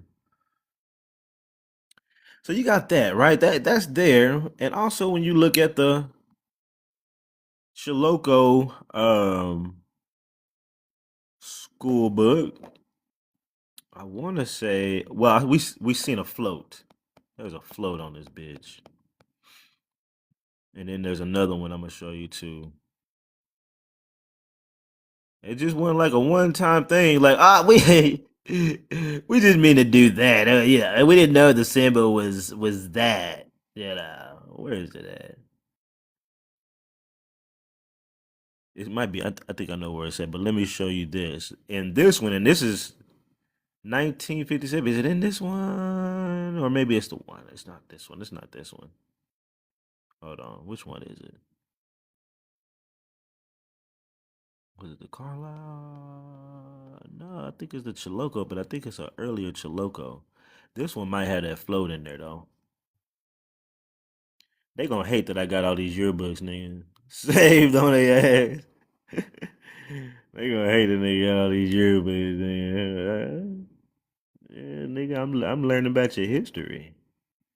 Yeah, y'all like to talk all that motherfucking turtle and motherfucking tree did a something with a fucking animal, a chicken, and a goddamn grandmother spider or some shit. No, no, no. I'm trying to. Yeah, I don't think y'all was talking about that grandmother spider shit dressed up in this military shit. I don't think y'all was too much worried about that grandmother goddamn spider during this time. I'm gonna have to look at my damn photographs. Hold on, let me see. And many of y'all have seen it already. I'm just trying to show the people who haven't seen. Where the hell is that float? Oh, right there. So that was one of the floats inside one of their yearbooks. You know, proud with it. You know what I'm saying? I forgot what year. That might have been 1918, 1917, some one of them hoes. And then inside the Chiloko yearbook, one of them Chiloko little yearbooks, I ain't gonna go find it. It's taking forever. But one of them Chiloko yearbooks, said, love this wake up baby live. See, I'm still, as you can tell, still getting it in. What up, Felonious? I hope you got my message about yesterday. We might have found a Chastang in the old ass document. I was like, it's Felonious on here, man. I just found a Chastang in an 1820 fucking census record from Alabama. And it was a number fucking handwritten too. Crazy. You know what? For fun, y'all, let's do this. Oh, did you go away? You requested. Mm. Maybe you requested some time ago, or maybe you got scared and got up out of here. I want to, you know what? If there's I usually don't let people up, but because this is cutting so deep, what I'm about to show for these natives, and the proof is so concrete, I wish you would show the fuck up on this motherfucking live stream, nigga. And I'ma toss all this motherfucking shit in your face. Now, your people came over here, got poked on by some Catholics, went to war, got the goddamn insurance. That's why they sit on the rest today. Asshole hurting, nigga.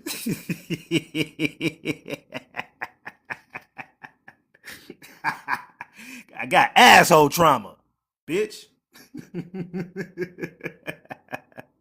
Cause we gonna get into it, nigga. Hold on. Is Marine Corps veteran. Wait, do I got something Gates. saying it? This one, A 4-year-old. 4-year-old. To what extent do you think? 1983, students couldn't speak their language. One of them, I thought, or maybe I didn't. I may not have recorded that little one. It's usually, sexual violence. As Pope Francis visits Canada this week Oh, and yeah, right issues a here. historic apology for the Catholic Church's cooperation with Canada's policy of Indigenous residential schools, we're turning our attention to those here at home.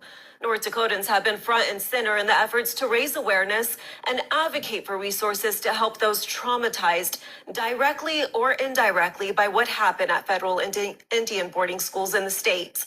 Tonight, we hear their Let me voice, see. Hold up. I got one. including funding, infrastructure, and personnel. The churches have done so much drama.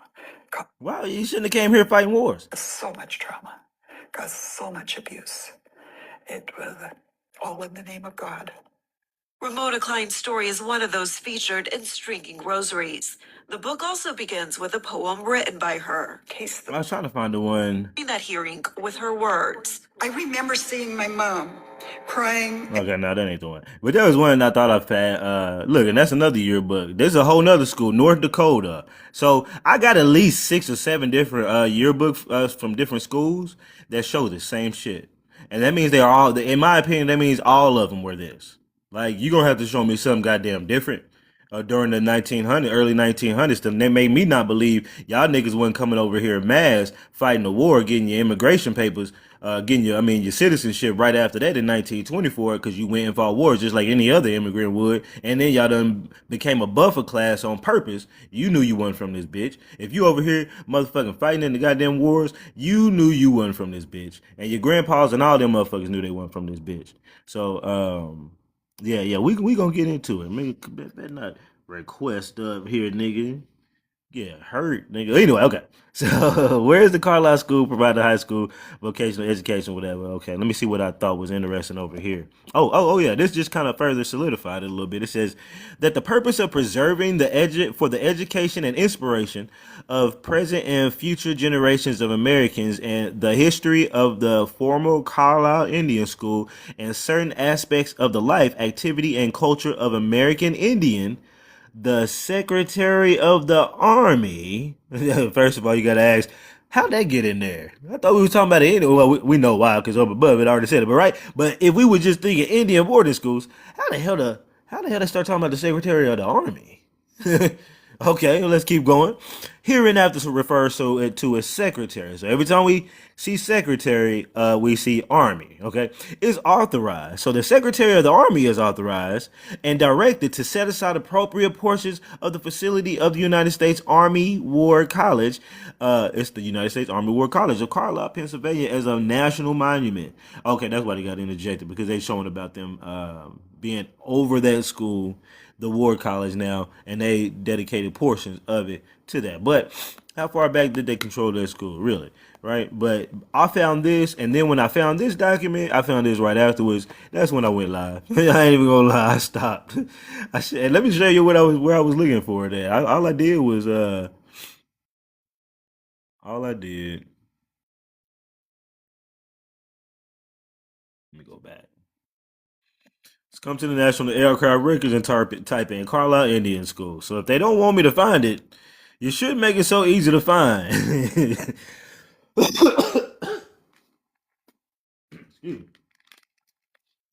Because I'm passing up all the photographs because I've already seen enough photographs, right? And I'm looking for paperwork. And the first paperwork I found uh, was actually not that one. That one was that House resolution bill. My bad. Let me go back here. That was the House resolution bill right there, and then this was that actual car. Now there's 2,815 records, so your boy is gonna still go through here because ain't no telling what I'm gonna find in this bitch. Let me just go down real quick to see if I see. So like I'm gonna likely read a little bit of that journal. I don't know what that is. Let me just take a look. 1917 to 1921, a microfilm. I'm interested in that. If that first journal makes sense to me, I'll look into that other journal. These microfilms, I'm always interested in microfilms because what you preserving right there, what you microfilming. Some more journals and whatnot. And there's some records that I was looking for these schools from earlier years that you can't get. Like in the early 1800s, because that's when they're trying to cover up the fact that these niggas really wasn't here. Some of those records that they act like you have to go in person to get those records. So let me just click on a couple of these microfilms just to get a quick idea. Your boy's always curious on a microfilm. What the hell you gonna get? Okay, what we got here? Cheyenne and Arapaho census. Oh, this is a census of the Cheyenne and Arapaho Indians Agency in 1917. And notice you got your Indian names, English names category. Now, looks like right here they just got a regular thing, and I feel like they went through and started making up these names like Big Bear running this, good looking. Get the fuck out of here. Get the fuck out of here, nigga. Bitchninin, Nelly Big Head. These niggas is playing games, nigga. Playing games. What are they? I'm always getting into something, don't I? Nigga always get into something. And I ain't even mean a broken rib is the name, y'all. Broken rib is your Indian name. These niggas faked documents. Are you serious? Why am I always getting clicking on some shit, man? Let me say the hell out of this motherfucker real quick though. Look, this is what I'ma slap a motherfucker with if he come up on the motherfucking panel one of these days. Nigga, let me ask. So which nigga was your daddy? Was it bitch nigga? Mr. Good Looking? Was it broken rib? Nigga, is that your grandpappy? Nigga, this is striking at night, nigga. What? Carry threat? What the fuck? Luther Chawat what?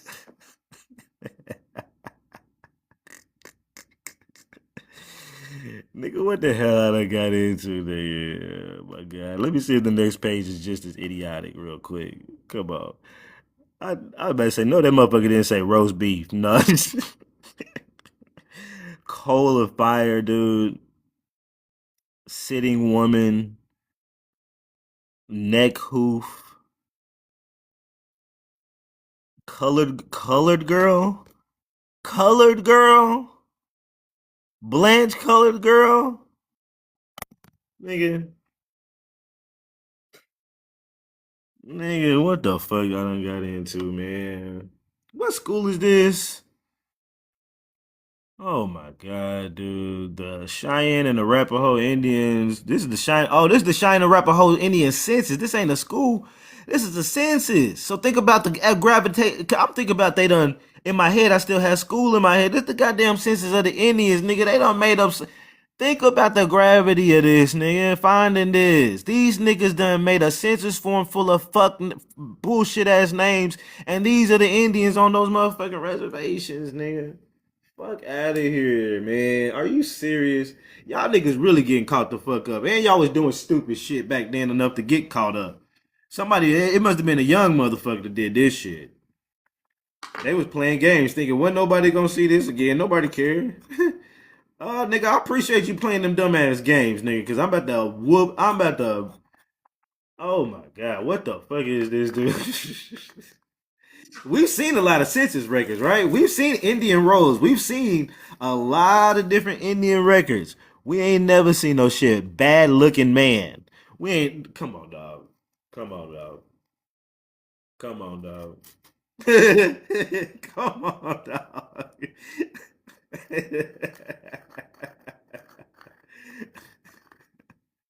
Alfred White Man, Red Feather, and even the Red Feathers and all that other shit is stupid to me now. Y'all niggas, man, and I thought those was fake back in the day when I used to hear Red Feather, Sitting Bull. That sounds kind of weird, but if you was to say that to them, they would call you racist or whatever. Now, nigga, you can't say that, nigga. Nah, y'all, nah, all that shit fake, nigga. All y'all hoes is fake.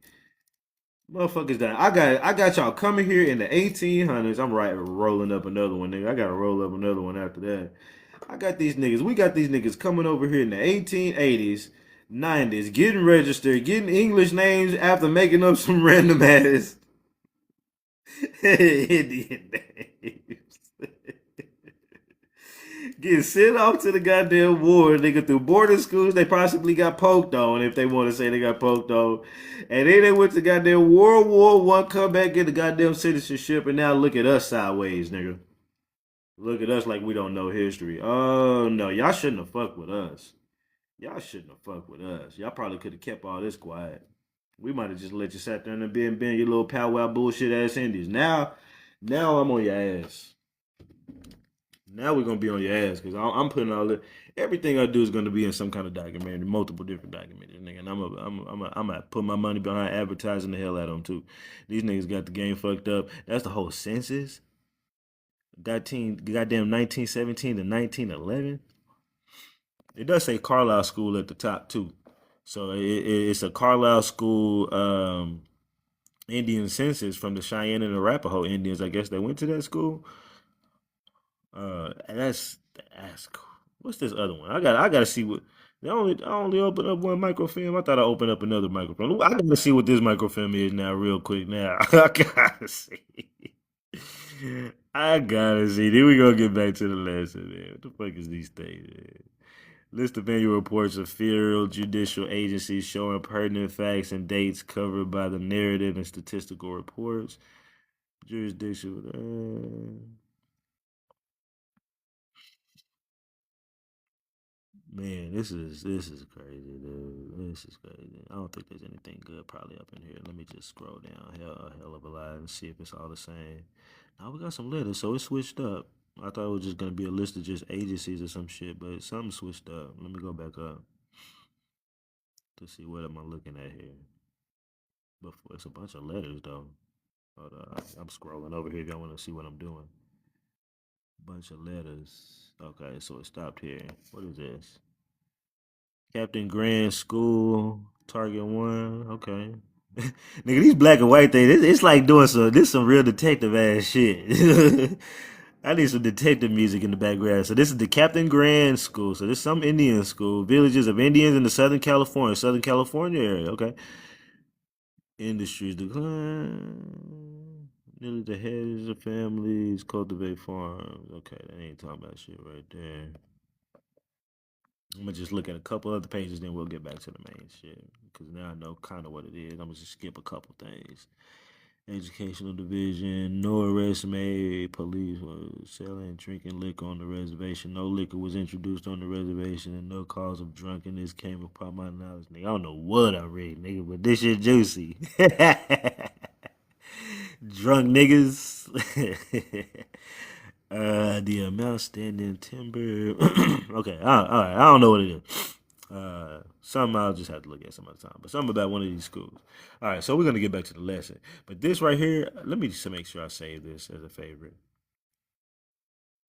Uh, funny names. I'm gonna call it funny name senses. All right, all right, all right, all right. Nigga, this is crazy. And just think about this. I got like 2,500 records I go through on this bitch, which I ain't gonna go through all 2,500. But just imagine what else I'm gonna uncover on these whole ass niggas. And that's just the Carlisle Indian school that I typed in. What else I'm gonna uncover if I type in other Indian schools up here? See, that's why I say I ain't even got enough time to go through all these shit, man. Like, but if any of y'all, I'm giving y'all the game. So if any of y'all just really that interested, go to the National Archive records, type in either Carlisle or any other Indian school, and shit, just read. I see what you find. Shit, skim through them bitches. Some of these look like some reprints or whatever, re-uploads or maybe whatever. But all right, I'm gonna get off of this. And there's ways to filter to see certain documents. So actually, what I would probably do, actually, that's actually kind of cool. Let me see. Photographic and other graphic materials, textual records, data files, maps, and charts. I was gonna see, do they have thing that just says microfilm? This might be the microfilm, so you can kind of go through and eliminate a lot of these textual records and just see like the good shit. So this should be just like microfilms. Let's see if I'm not mistaken, or that plus photographs. Let's see if I see the microfilms in here too. If not, then it's probably a different category.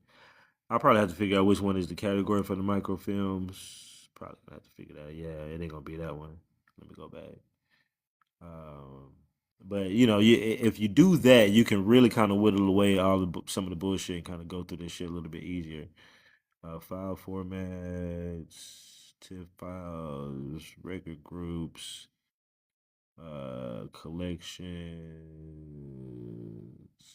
location, dates by year, and I do use that dates by year sometimes because I'm researching the Carlisle Indian School or certain schools between certain years. But for these, as long as I don't have a lot of results, I'll just go through them like that. But if it got like 100,000 results, I might will it down by the years on it. Archival description. I'm sure there's a way to get to the microfilm part, but we'll get back on whatever. But so okay, now that's fucking crazy. That's crazy. But you got to think, just real quick, you got to think these people got paid per student, either some type of funding from the government or somewhere. So it makes even more sense too that you could have even made up names for some ghost people on top of that. But some of these people could be their names, and they made up names for these people who they just brought over here too. And again, we see they bringing the sending them off to war. So all right, so that shit blew my mind open. So let's get into this. So we know for sure that they have trained militarily some of these fake folks they've been sitting in. Let me see what y'all been saying. My bad. I've been super cooking. My mind is going crazy over that shit. Bill women. I didn't see that.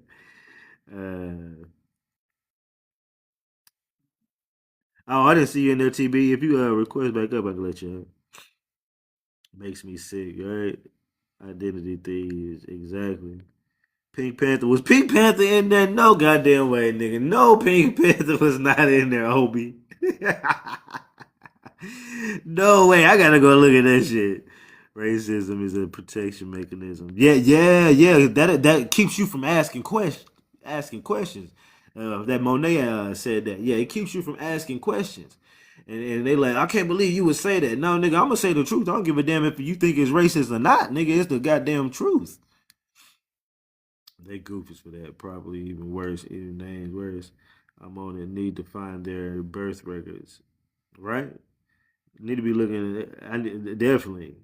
This is why they. Yeah, this is exactly why they hate genealogy. They're not going to be able to tie them people back.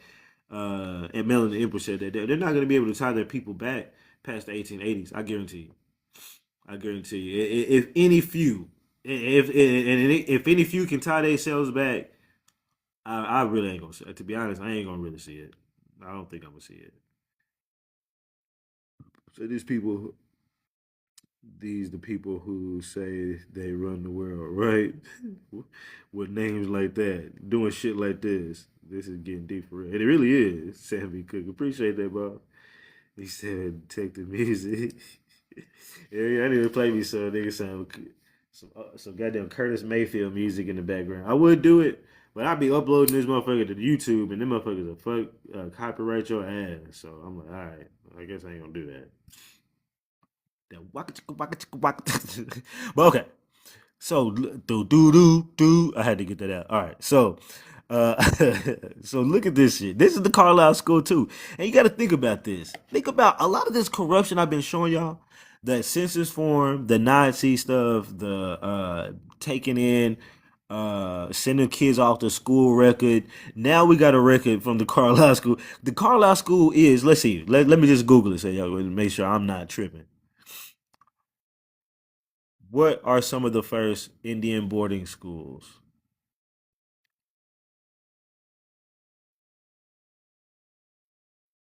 Carlisle gets listed upon some of the first ones. Okay, so that's why it's so important because it's one of the first. Besides ours, we had some. There were some before these years that they don't. You have to really go dig. Notice how it started at 1860 with just two of them. Well, there was some Black Freedmen ones, what they call Black Freedmen. If I was to type in, let's see. Oh no, you know what I asked Chat GPT. So let me just pull up my Chat GPT result. We'll come back to that. So they act like they're gonna start at 1860.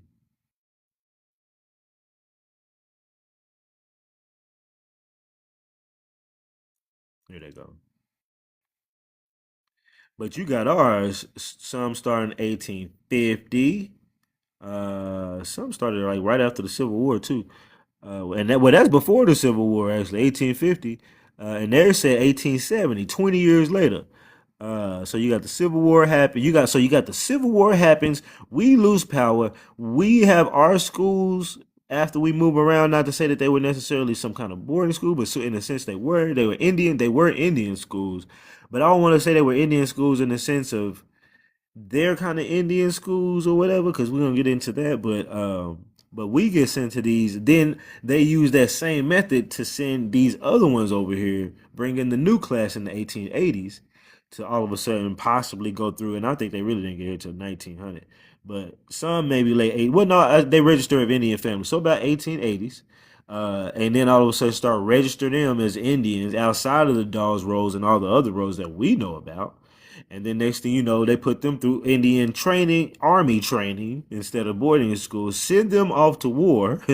They come back from war, get citizenship in 1924, and get sent on the reservations, and they get paid stipends, which I wonder what that really is, right? All right. So we coming up with their story. So, but let's see what other years of some of these schools. Boarding schools in the late, that's 1800s, 1892, 1878 for us, 1866, 1866, 1870s. And they didn't list these schools when you ask about the Indian schools. 1870s, Fort Gibson. 1870s, opened in the late 1800s. And there's many of them. 1866 treaty served Seminole freemen children after the 1866 treaty. So sometime right after that, 1908, the Tallahassee. We're going to be getting to the Tallahassee Manual Labor Training School. Uh, 1887, 1865. All right, all of these before these other people. So, and here's these are theirs. These are their Indian boarding schools when I asked about it. 79, 84, 84, 02, 90, 80, 80, 71 to be the earliest. Remember, we had some 50s, we had some 60s, some 65, some 66. 71, and likely I don't believe that for them. We probably went there and then eventually they converted it or whatever. 93, 91, 92, 91, 90, 93, 98, 98. All of these main schools started about after that 1880s, which is coincidentally after they was registering Indian families that who just got here outside of your Dawes Rose records, right? Outside of your real, I don't know why it's doing that. When I'm trying to zoom in, I wanted to show that zoomed in. Outside of your Dawes Rose record, I love the way it looks. It looks dope. Let you know it's official. Um, so, um, so yeah. So just think, we putting these puzzle pieces together. All right. And so that same Carlisle school, as we get back on their ass, who seems to be super corrupt, all of a sudden they start asking, "Hey, should we let in these Mexicans?" Let's read a little bit of these letters. Some of the parts that I thought were kind of interesting. Now I started from that one because that had that one, but it says here, "I have given your letter of January 10th very careful and sympathetic consideration." Hold on.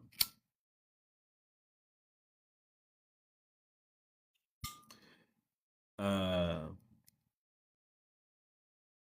and I wish to shade the question of educating of young Mexican young the question of the education of Mexican young men and women in America. Now we're talking about what year is this now? Uh, what year was this date? I think it's like 1917, 18, 1917, right there. 1917. They talking about educating Mexicans. Okay. You know what? 1917, huh? At the Carlisle Indian School. Ain't that funny? Ain't that funny?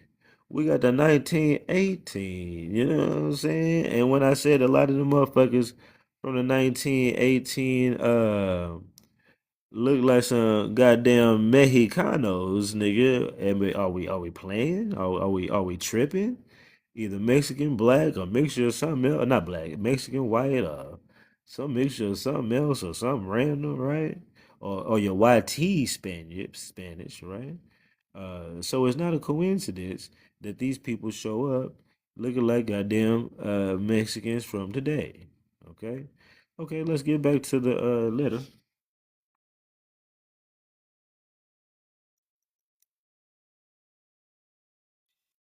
Finds with me very responsive sentiment. So she says, the question about educating these Mexicans makes her feel pretty good about it. It says the question of sustainability of the various classes of schools and the practicability of such enrollment through scholarships in the Indian schools is, however, one of serious importance. It is true that the Carlisle Indian School at the present time, due to various causes, the principal of which is a reconstruction program through which there's a reconstruction program through which the Indian schools are passing, has a small surplus capacity. That surplus capacity, probably because you send niggas off to war, is nevertheless but temporary. Wait a minute, a surplus capacity? My bad. No, that's saying that you have too many people. In the Indian schools, as an organization, we have been forced to call upon Congress for considerable appropriations for the increase of capacity in the various schools. Should the department accept students other than those for whom the schools are were primarily intended, the Bureau would find it necessary to ask Congress for appropriations money to cover the cost of constructions of dormitories and other facilities. So what they're saying here is, hey, we already got overcapacity at our school, but we want some money, some of that government money. So we're gonna bring in some Mexicans because that's gonna make us look even more over than what we already got a surplus of. And then we're gonna need some of them appropriations of funds, you see, so we can construct even more dormitories. You know, now you whether we got a fake names on the list and call them Big Red Chewing Gum, it don't matter. Okay, we're gonna come up with some. Okay, and other facilities required to meet the enrollment, and it would be forced. I keep trying to smoke, but let me put this down. Shit keep going out, pissing me off. Okay, it would be forced to submit as justification the enrollment of other students than those heretofore supported by the congressional appropriations. The Indian schools are not advanced schools in the sense of an academic standard. They are designed to create an English speaking people out of those using many languages. I wonder what languages, were they Indian languages or were they, Alaskan, Hawaiian, all these other ones? Because when you look at stuff like this, old Biden gave he'll tell you. Government mandated the removal of children from their families and tribes. Removal? Y'all was paying tuition. We'll get to that. What's called the federal Indian boarding school era. Over 150 years span, 150 years. The early 1800s to 1870 to 1970. Early 1800s to 1970s, but y'all didn't really start y'all's till the late 1800s. So who are those early 1800 Indians you talking about? Okay, let's keep on. One of the most horrific chapters in And those schools said Freeman on them, so you can't claim them. But okay, let's keep on. American history. Be shamed. I have a solemn responsibility. I think it's this one. Hold up. I have a solemn responsibility to be the first president to formally apologize to the Native peoples, Native Americans, Native Hawaiians, Native Alaskans. Is that why y'all spoke so many different languages? Along with bringing in the Mexicans, you brought in the Alaskans, the Hawaiians, the Mexicans, the Siberians, the Filipinos, the Japanese. Some white folks was in there. Some Russians was probably in that bitch. Some goddamn Mongolians. Some goddamn, and they was all mixing together, and they still paled in a motherfucker, right? All right. So let's go here. The Chinese, Mexico, the land of $5 actors. They played our people real bad. They really did, and they left horrible clues. I mean, tons of clues or horrible amounts of proof. They take tribal languages and put them together and made English. Hmm. Yeah, and that's why they sit here and act like we couldn't speak our indigenous language or some bullshit or whatever. But when we go look through later, I'm gonna show y'all. Where is it at?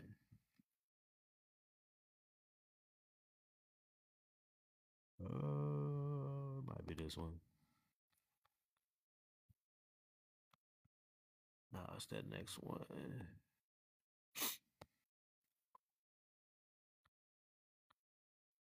Right here. Your boy be finding all kind of shit. Indian school instruction, Indian industrial school, the Carlisle.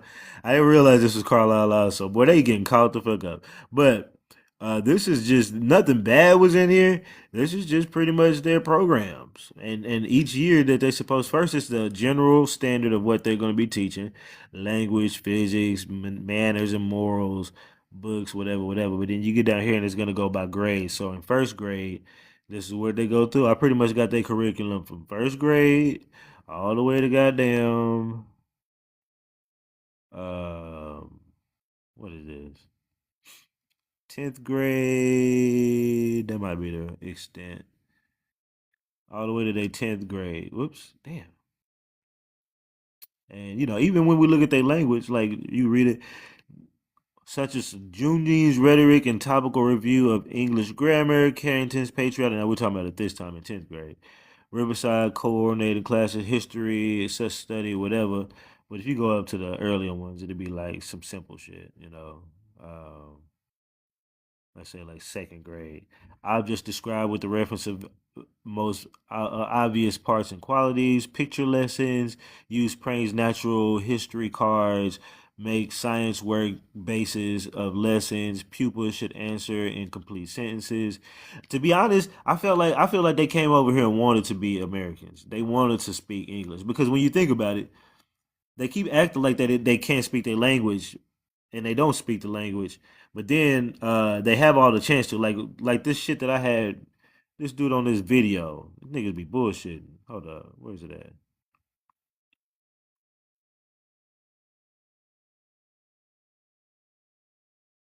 Um,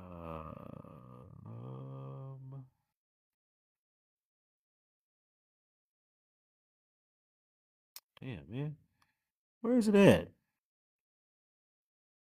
Oh, right here. No, not that dude. You know what? You know what's funny about this dude? He admits to being in one of those schools, and he came in here with his simplify talking about I'm an army veteran. I said, I bet you goddamn are an army veteran, and you went to those schools. But okay, a marine veteran, I mean, or whatever. So these niggas, man, look, they don't even realize. Here it is, right here. So like, y'all can speak the language, but y'all act like y'all don't even want to learn. My bad. I was trying to look like right here. A 4-year-old. 4-year-old. To what extent do you think the federal government was successful in its mission? It was successful in that many of us don't speak our native language. But in a sense, they're not successful because I'm striving to learn that. Those elements of. Like, okay, think about it like this.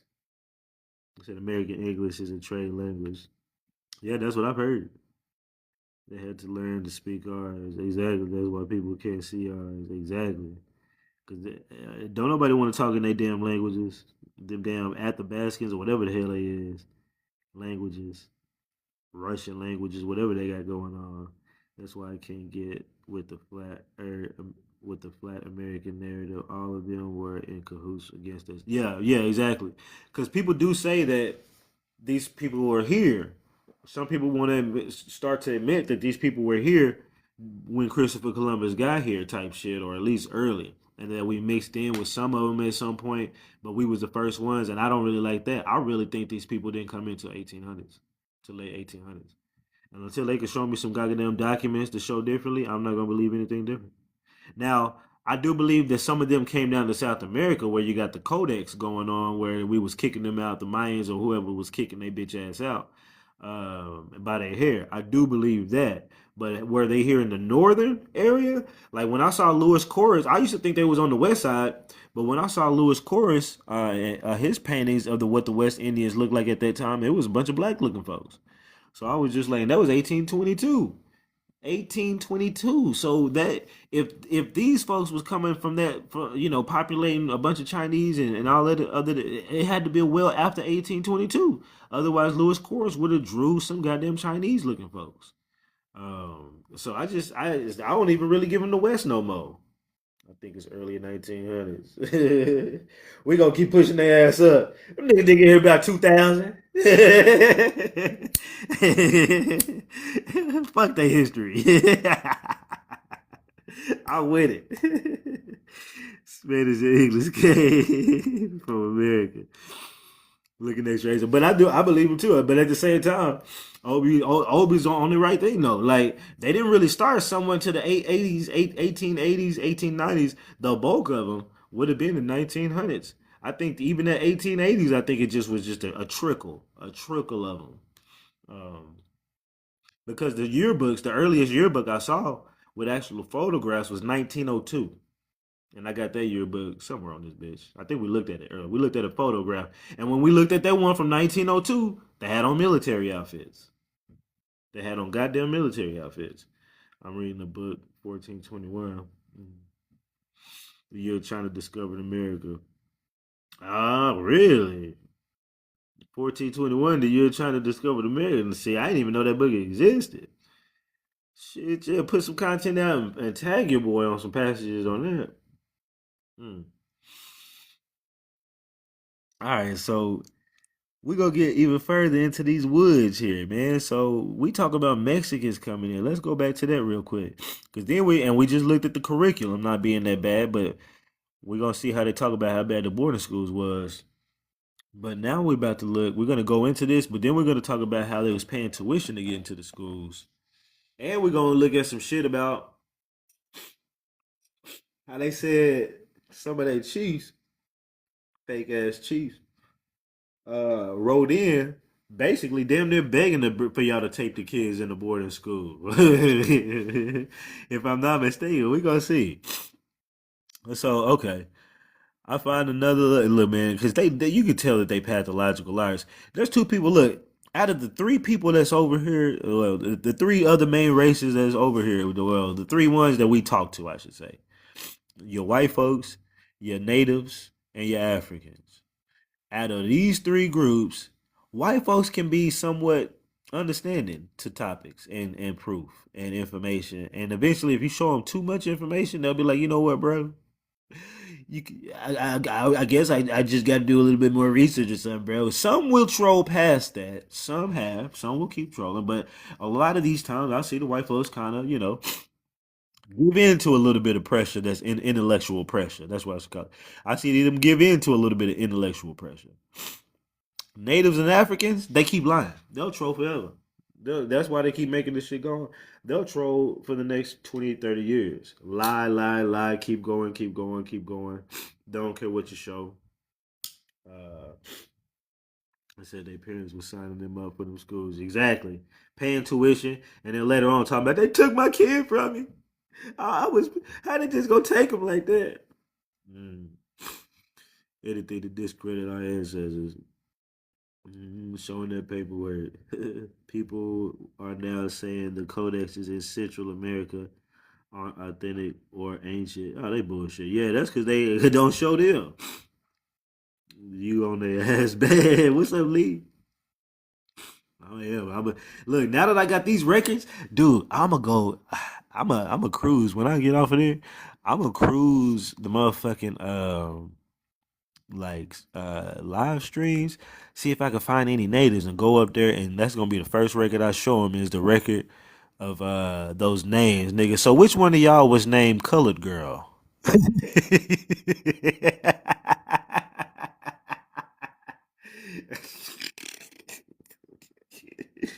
They gonna drop me right after that, nigga. Drop! I can't stand these pretendians.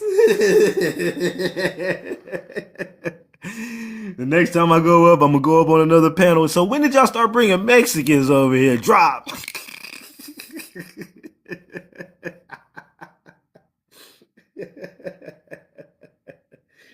Oh my god, boy! I can't wait to unleash.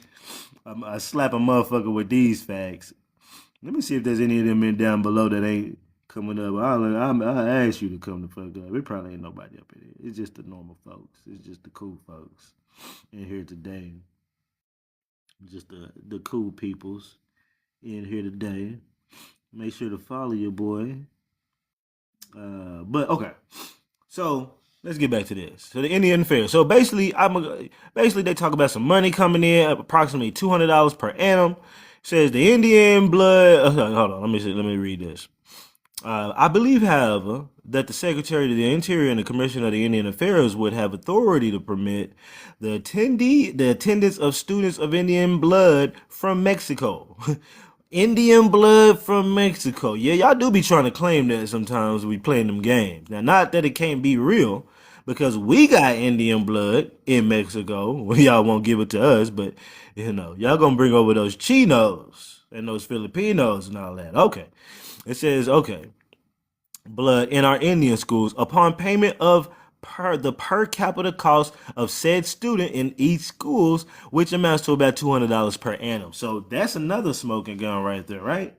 Why are they trying to get some more Mexican cool kids in there when they already got a surplus of kids and they need money? They say, well, look, we need money for these motherfucking renovations, and we need this extra $200 per kid coming in. Nigga, where the Mexicans at? Let's bring them over here. They look like they can look like it. You know what I'm saying? They can look inconspicuous. You don't know what the hell they is. Is it an Arab? Is it a Mexican? Is it a Spanish? Is it a Filipino? Is it a Siberian? Is it a Chinese man? Is it a Japanese? I don't know what the fuck he is. They've been mixing like weirdos. Okay. So that one, the paper has copies, that letter. And then we get to this letter. He says, I am in receipt of a letter from Mr. Cotter, acting private secretary to Secretary Lane, my bad, stating that the secretary, my bad, damn, man, I said secretary like 8 times. Stated that the secretary has called to your personal attention or correspondence with regard to a possible arrangement for Mexican students at the Carlisle Indian School. I have felt a desire for some time to talk this matter over with you so that all of the steps by which we have been led so far in the consideration might be clear. Notice he said, I've had a desire to talk about this for some time, nigga. I've been thinking about getting them niggas down there. The Mexicans. Yeah, I've been thinking about that. Why y'all thinking about that? Well, what in the hell got y'all thinking about it? Okay, let's keep going. Sorry. Hold up. All right. I said Castro messed me up yesterday. Yeah, Castro being a goddamn Arab, man. That shit is crazy. It pissed me off because I felt kind of cool about some of the things he did for some of the folks after some of the things that happened. But now everything's just corrupt in my opinion. Fuck all of them. Well, except for the Indians that are there, right? And that we might feel that we have your full endorsement and cooperation. Perhaps it might be well to recount briefly the situation. Some weeks ago, our committee sent to the heads of colleges, universities, and a few institutions of learning a letter asking them to consider granting of Mexican scholarships. Think about that. Was your grandparents and them getting scholarships? Among these institutions, Carlisle Indian School was included. Nearly 100 answers have been received and definite scholarship offers have come from about 55 institutions. Among those who wrote was Superintendent Lips, who said that he believed arrangements might be made for 100 Mexican students. That's just one place. To be educated at Carlisle. 100 Mexican students times $200,000 each student per year. That's about $200,000 in 1917. I wonder how much that is in today's money. Definitely some millions, right? Okay. Says Mexican student at the Carlisle. He says he also stated that no steps should be taken without consulting Secretary Lane yourself. And think about this too. Yeah, they taught them a little something in those schools, but they also sent them to war. So, okay. His letter was of such interest and the project seemed so fruitful in possibilities that I brought it to the attention of Secretary Lane. Hey, these niggas excited about it, boy. He was desirous, niggas fruitful of possibilities, nigga. Okay. breaking this damn letter down, ain't I? Okay. Secretary Lane, since I knew he was interested in the Mexican problem. They had a Mexican problem? Huh. And felt sure we would consult you about the matter. He stated in his reply that it would be necessary to get legal advice and that he would consult the legal department of your bureau. Later, a letter came stating that it would be necessary to have a special act of Congress to carry out the plan of as originally proposed. The next step was advice from the Secretary Lane that nothing should be done until we knew the feeling of the Mexican government on the subject. Ah, the government was in on it. Oh, government to government. Okay. I gotta say government like that. GUB meant government. He felt some doubt on this point. This led to the conference with Senor Bonilas and Senor Pani. Okay, they they were cordial to the plan, and I have written them both at length, explaining all the steps taken at the legislative necessities. All right, and it keeps going. There's another letter, but basically more information. They even put it in some. They got a newspaper article about it. An educational entity of our colleges with Mexico. Surprising response to the American universities that are offering scholarship for Mexican students in the United States.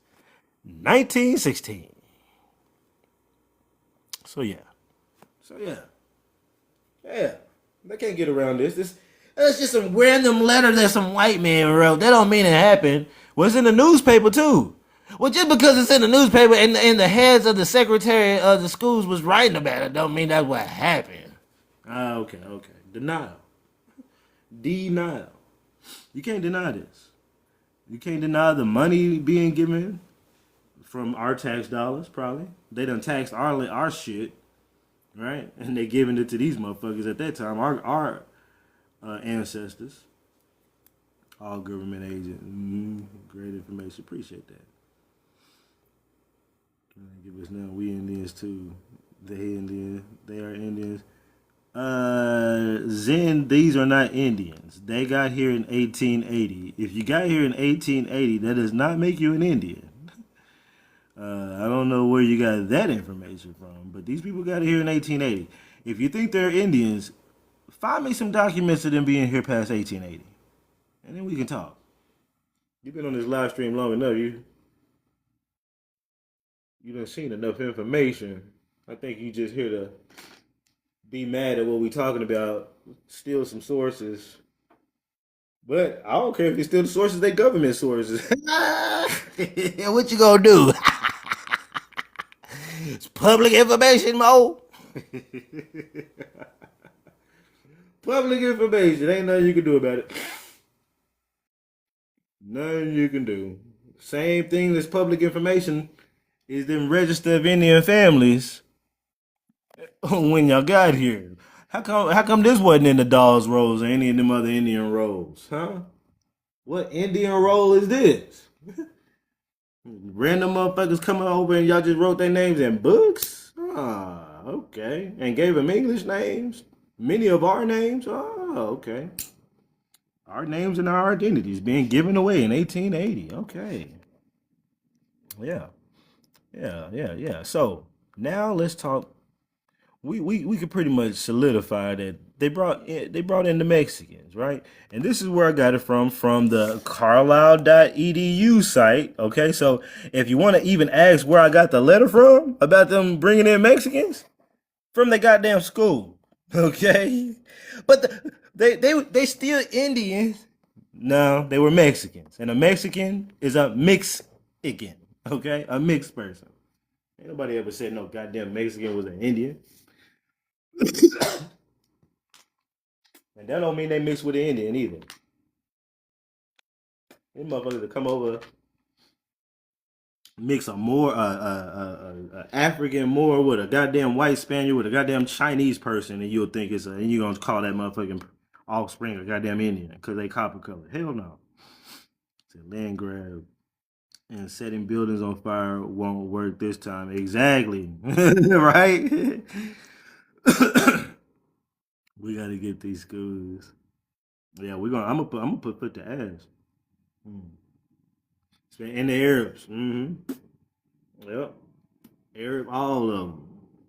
They done mixed all them pale folks together. That's why they look so like they would. Like you can't tell hardly what the fuck. Um, so that's where I got that. Let me see. That was something else. These is course of studies for some of the books. Okay, so let's before I get into the documents on them bringing people paying for tuition, let's look at how they describe these boarding schools. Okay, After that, this developed pretty rapidly. Was 18. The first off-reservation federal boarding school was 1879. oh, 1879. That's when she just gave the date on the school. But again, what did I say? Remember, there was many boarding schools prior. Now she did say off reservation. The other ones might have been classified as on reservation. I have to double check, but they ain't talking about them Freedmen boarding schools. They developed pretty rapidly after that. The social ills that we're experiencing now, so many of them come from the boarding school era. This is where my father and my grandfather were sent here. Just to say what she's trying to say, the social ills that they deal with now, like drinking too much, being on too many illicit substances, being on a reservation, sitting around getting per cap, doing nothing all day in a goddamn hoodie like that she got on, watching Price is Right, and that kind of lazy shit. And that comes from the boarding schools. Yeah, yeah. The same boarding schools that made them military men and shaped them up to go fight in the war. That's what caused their social ills today, okay? I want America to be aware of what happened to us. I call it America's best kept secret. But after that. I know that was funny. And for orphaned children, it became a place of nightmares, a place some would call a torture chamber, a site of sanctioned A torture chamber? ethnic cleansing. Sanctioned ethnic cleansing? You see the wording they use for these schools? I didn't see all that. Children were They want you to think they was doing all that as they was training them to go to war. Okay. forcibly removed from their families, stripped of their names, their language, ethnic cleansing. Children were forcibly removed from their families, Forcibly removed from their families? stripped of their names, their languages, and their traditions. Sometimes they were subjected to unimaginably horrific physical, emotional, and sexual assaults. And what has happened has been a long That's horrible. Should have kept your ass where you was. legacy of broken promises and for orphan children. I'm gonna stop because I hate to think about the children. I really do. But y'all done fucked up, man. Y'all done lied. Y'all done lied the biggest lies, and y'all done took away. You know why I don't care? You know why I'm going so hard? Because they took our ancestors' identity. You're erasing our people. So I don't give a fuck what happened to you. To be honest, I don't give a fuck what happened to you. I say that. I don't know if there's one or two of y'all in here, but if it is, I don't give a damn what happened to you. And the people that watch the playback. Why did they need school to teach them to be Indian if they were already Indian? Exactly. They were willing buffers. Exactly. Yeah, I'd be a little bit easier on the motherfucking Catholic thing if y'all wouldn't be stealing our people. You erase our people. Oh no, I'ma laugh. I'ma clown your bitch ass. Yeah, I'ma clown your ass.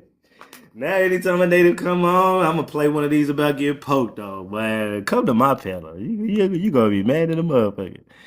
Holding your asshole as you leave my pillow. All right, so and so we saw Biden also saying that they forcefully were taking children. Let's look at another one. 1969. Tribal leaders are set to testify on Capitol Hill after a new report from the Interior Department revealed that for 150 years, tens of thousands of Native American children were forcibly taken from their families. Again, forcibly. We're gonna disprove that. And sent to boarding schools from 1819 to 1969. Huh. I could have sworn their boarding schools didn't start until 1879, according to the last bitch, right? And they really didn't get here till 1880 like that, or maybe slightly before, so they can register them at 1880. Why this one only talking about 1819, 1869? Because the only people who had them between 1816 and 1869, y'all call them freedmen. But okay, let's keep going. United States operated 400. And you know, and I'm gonna tell you why this is happening.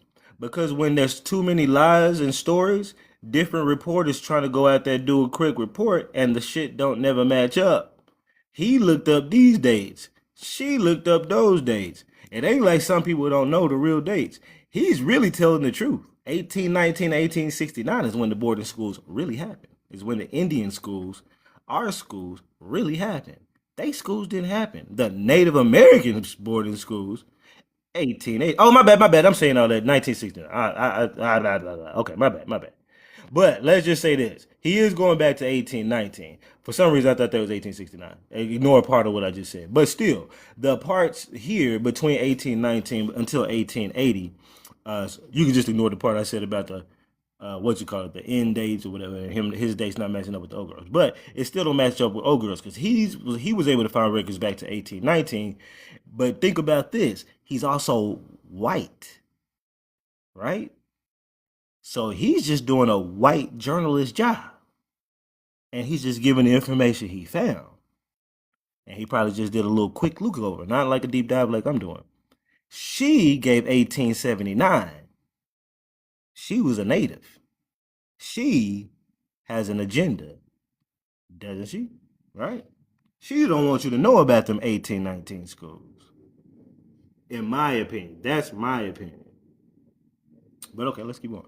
To 1969, the United States operated 408 Indian boarding schools in 37 states. Investigators confirmed at least 500 children died while attending, but experts say the real number could be in the thousands or tens of thousands. So think about that. They said that tens of thousands were forcibly taken, but then they said there could be tens of thousands unalived at the same time. Well, wouldn't they be gone? Wouldn't they not be here today? A little exaggeration there, but okay. The report says the schools tried to, quote, assimilate the children using identity alteration methodologies. That include. You see how they be trying to add extra? They try to assimilate us with identity alteration. What the fuck? What did they? Hold up. The children using identity alteration methodologies. Identity alteration methodologies. They're training you to go to war? Okay. Speak some English. So let's get on to that. Let's get on to a little bit of this. What did I find to the contrary? What was this? Oh yeah, so we can see like that's 1947 though. Okay, we'll deal with that later. Let me find the documents. Okay, here's one. Oh yeah, I did highlight it. So this is talking about, let me see. This comes from the Board of Managers 44th Annual Report. Boy, you nigga be having documents of the Thomas Asylum of the Orphan and Destitute Indian Children. Now, you got to think a couple of things. Most of your boarding schools weren't for orphan and destitute children. Most of them were just boarding schools or Indian schools or whatever. But this one in particular is talking about this. If I'm not mistaken, this is Squarespace. Let me make sure this is the same. This may or may not be that same. No, this document is this. This is the sorry, that's a different document. This document comes from, I thought I took a screenshot of its title page. I'd like to at least give you out a title page, but it's I think it's the Sherman School. I think this is the Sherman School, Indian School. There's a title page right there. I should have that title page right here. Sherman Institute of Indian School of California.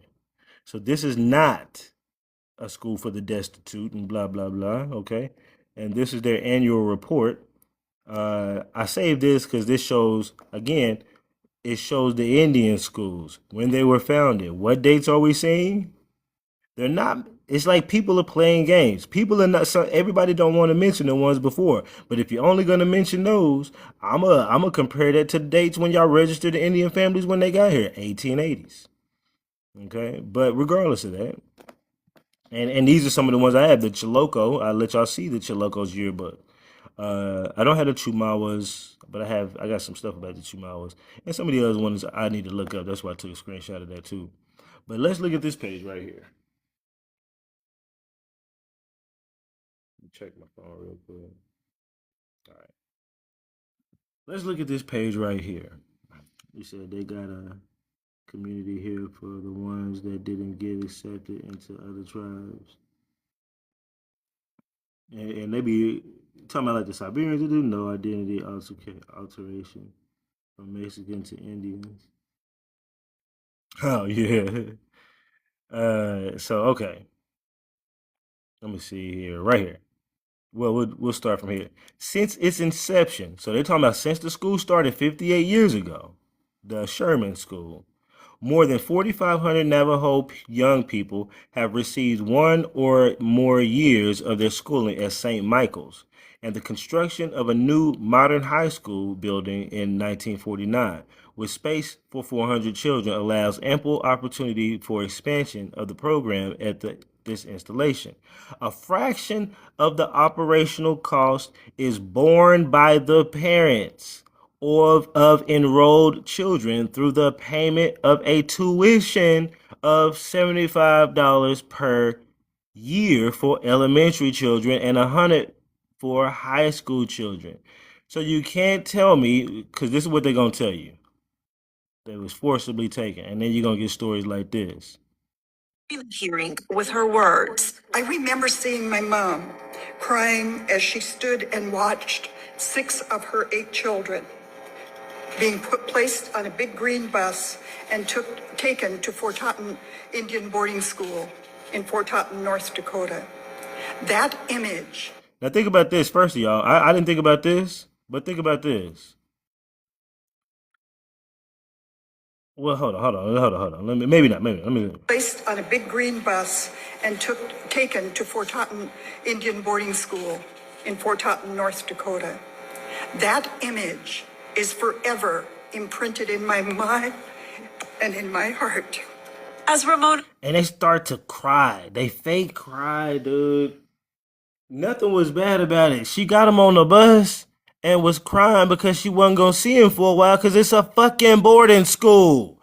They go to live on a dormitory. Think about it, y'all. You about to get 6 of your kids over to this school. They gonna live like a college, and you paying the tuition. Yeah, you crying, nigga. Not because, oh my god, they took my children.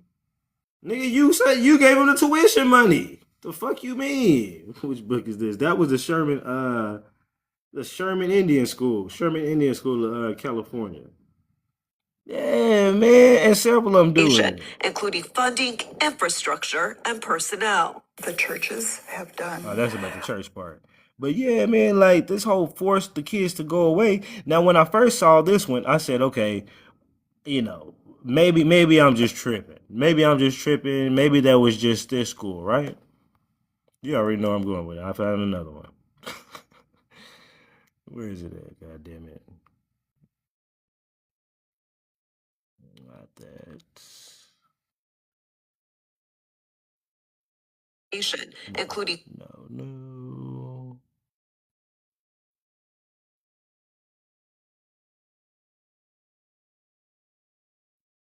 Where did I find it?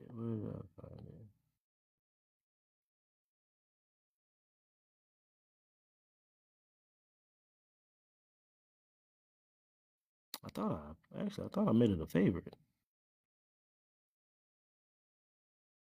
Let me look at my favorites. Here it is. So this is another the Mackinac mission. Okay. Let's start up at the top.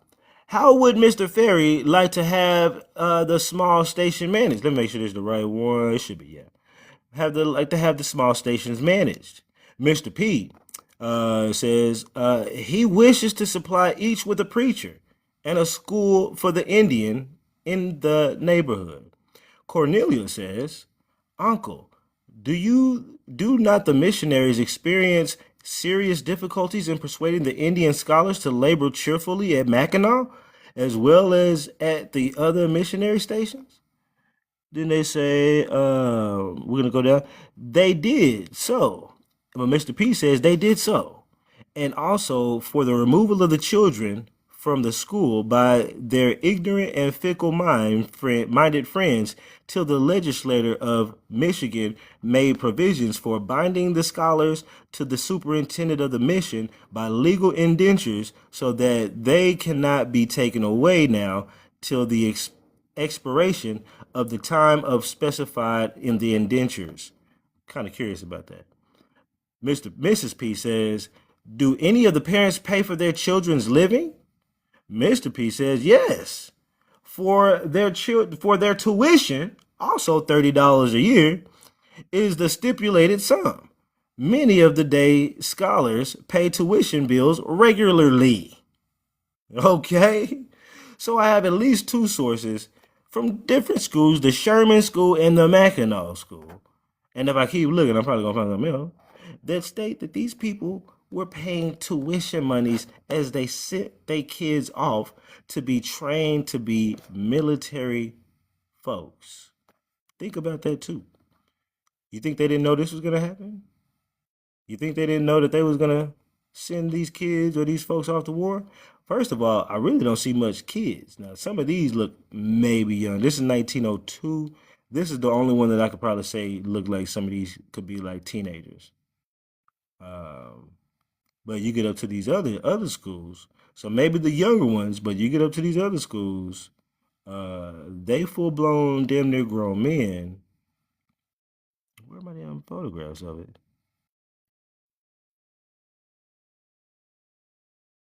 Not that. Oh yeah, they full blown, damn near grown men. Now these could possibly be teenagers. These I might give the teenage status to. Um, I could give teenage status to some of them, but I'd say late teens on many of them. But there's some that I could have sworn I saw that looked like some older adults. But I got so many damn military pictures in here of them. I'm gonna have to make folders. But either way, we do know, and it's not just some conjecture. We do know that they sent him off to war based upon this. As to get back to it, the Carlisle, Pennsylvania Indian School, 224 Indians were reported by the Carlisle School as having gone off to World War. And there's the kids, 32 and 5 of them in the Army, 15 in the Navy, 3 musicians. I don't know why you need musicians, really. 1 aviation. It says one young woman, Miss Cora Elm, went as a Red Cross nurse. Meredith Cook, ex-student, was the only Indian to marry a French maiden. Sylvester Longlace went to Princess Patricia's Canadian Light Infantry. So we know that they got, and I'm wondering if I can uncover more records like this. I'm gonna have to keep looking through their little whatevers to see. But if there's just one, I know that there's more. But maybe that one just got found. But like we know that they were sending folks off to war. They were coming here, bringing them here for war. That's why you got this guy. Marine Corps vet Kiogma is Marine Corps veteran, and he says memories from holy childhood still haunt him. Getting locked in a freezing closet, the racist remarks. A nun once forced him to eat vomit in front of his brother. If y'all don't quit lying.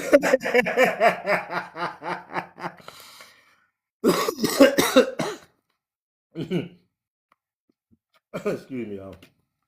These niggas be lying so much, and I'm gonna let you hear another lie. The lie this next lady's gonna tell is gonna be funny, but let's finish this one. That was 57 years ago. I can remember the expressions, his tone, and how small I felt. Survivors say the first step of healing is acknowledging Keogma is Marine. Okay, so he exaggerating. Decades. Let me find the other one that exaggerated. 1983. Yeah, was it her?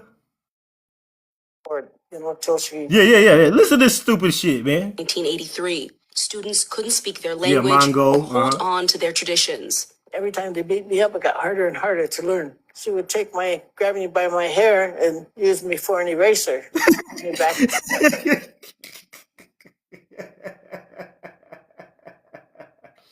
This bitch said she take her by her head and use her for an eraser to erase the chalkboard. Do you know you had to lift the person? How can you lift a kid off the ground to get him on the motherfucking chalkboard to use that? Let's listen to this shit. These motherfuckers just say anything, nigga. 1983. Students couldn't speak their language or hold on to their traditions. Every time they beat me up, it got harder and harder to learn. She would grab me by my hair and use me for an eraser, drag me back and forth across the blackboard, till she erased the numbers. In the 19th and 20th And is that really traumatizing? You know what I'm saying? The whole Indian boarding school system is fucking corrupt because bitch, you got fucking your head used as a goddamn eraser on the blackboard. Or the other nigga, what he say happened to him? What that nigga say happened to him? Keogma is Marine Corps veteran, and he says memories from holy childhood still haunt him. Getting locked in a freezing closet, the racist remark. A freezing closet. Not just getting locked in a closet by maybe some kid. It was a freezing closet. I was cold. Okay. A nun once forced him to eat vomit in front of his brother. Oh yeah, a nun once forced him to eat vomit in front of his brother. Yeah, right. But you know what? With them Catholics, it could be possible. You know what I'm saying? The Catholics, they pretty sick. But I still don't lie. These niggas would say anything. I'd have gave him that until she said her head was used as a goddamn eraser. Bitch, your head wasn't using no motherfucking eraser. Y'all niggas would say anything to make a story sound. You gotta make it sound bad. And they don't know, they can't come up with no good stories. So that's what you get. And it's, if you don't believe me that they can't come up with no good stories, I implore you. So shut the fuck up, bitch. I love Super Ray. What he saying? Let's eat doodle and rice. 4 doodles out the refrigerator. This refrigerated doodle, well, maybe 5 of them. Mix that around in the rice, dookie rice. Now this should be good. By the time it turned dookie brown, pour some cream in it. There you go, pour some other cream in there. There you go, mix them together now. Doodle, cream, and rice. This shit ain't done yet, nigga. Look at it, oatmeal. You put that, I don't know what that was. Add that in there, make it a little bit thicker. There you go, this some porridge. Oh, it's more steps to this. Let's go ahead and put it in the fucking blender, right? I don't know where we going with this. Nigga threw eggs in the bitch. Come on, finish it off. Ooh, your stomach. That's exactly how your booty hole look. All the doodle going down there. A doodle tornado. Flying out your asshole. Doodle twister, nigga. Fuck is you talking about? Now take that out of there. Pour that back in the motherfucking bowl. You ain't done yet, nigga.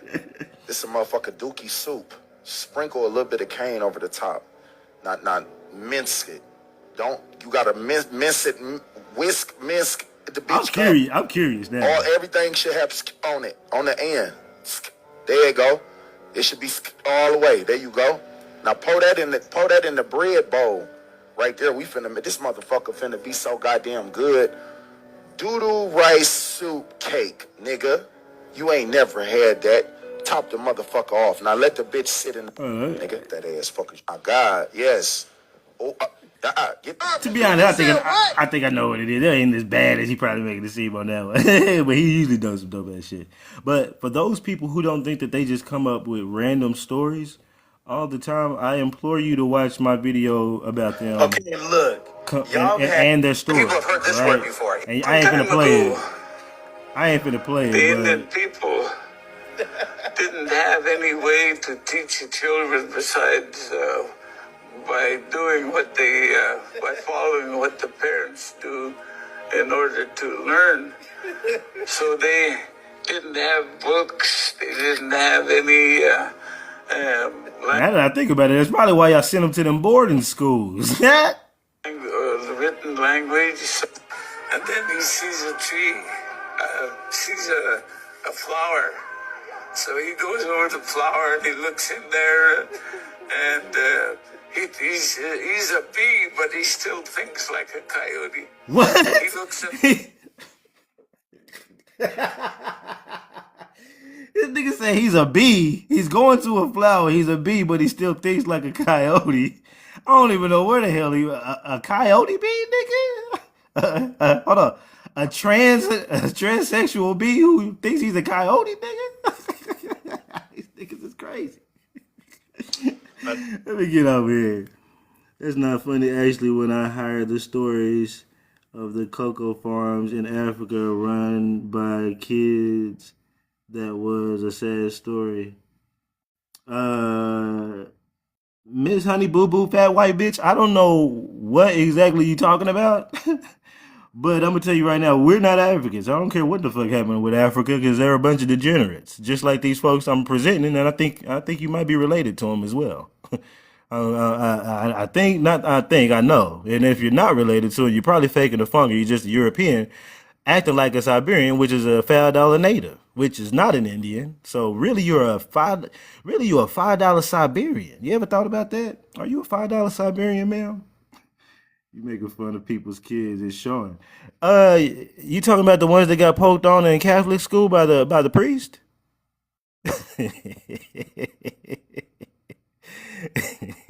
Left out of their asshole pink?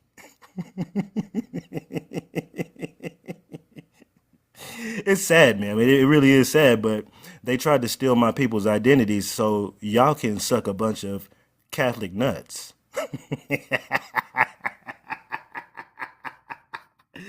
I can care less. I could give a fuck shit less. You people are erasing my people. You got census forms with fake names. You got armies being taught at goddamn training school facilities that were called Indian boarding schools after we were in the first Indian school. So now y'all taking our Indian school idea and corrupting it and utilizing it for army training facilities for you fake ass $5 Siberians coming over here. And then you go over, take your honey boo boo fat ass over there and mate with a goddamn Siberian Mongol looking Chinese looking Filipino motherfucker, whatever. And then get mad when a nigga want to sit here and tell the truth on the motherfucker. Got his little asshole poked in by a motherfucker with a little priest collar on, okay? And you mad that I'm telling the truth about it. As they was paying to send their kids there because they didn't know what the fuck else to do. I care less about what the fuck you gotta say. You talking about kids. Fuck them kids. That's the only time I would ever say that. And I love me some children. But those kids that came up during that era, fuck them. Now, your new kids that might be born today, they got a chance with me. But them niggas, fuck them. Y'all niggas came here knew what it was. Y'all may not have knew you was gonna get your asshole poked on, but they shouldn't have been playing with fire with these motherfuckers. Y'all knew you was coming over here to take over identities. There ain't nothing in the world that's gonna let me know that y'all didn't know that at this point. I got too much hard evidence from the government at this point to let me know you knew exactly what was going on. I don't give a fuck what happened to you or your kids. All of y'all need to get the fuck out and tell the goddamn truth. And the fact that you're sitting there every day still not telling the truth on the reservations, getting your per cap money, tells me even more so, fuck you. My bad. Let's see what y'all saying in here. They laugh and say our children get eaten by alligators. Oh, yeah. I didn't think about that. Didn't think about that, Monet. And now they want to play the Siberian $5 Siberian Karen role.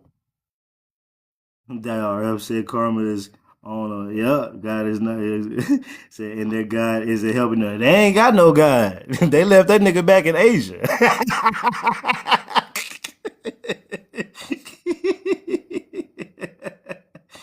Thanks, Genghis Khan kids, pal. They only care about kids when it's their own. Exactly. When it's their own, but not even at that. Yep.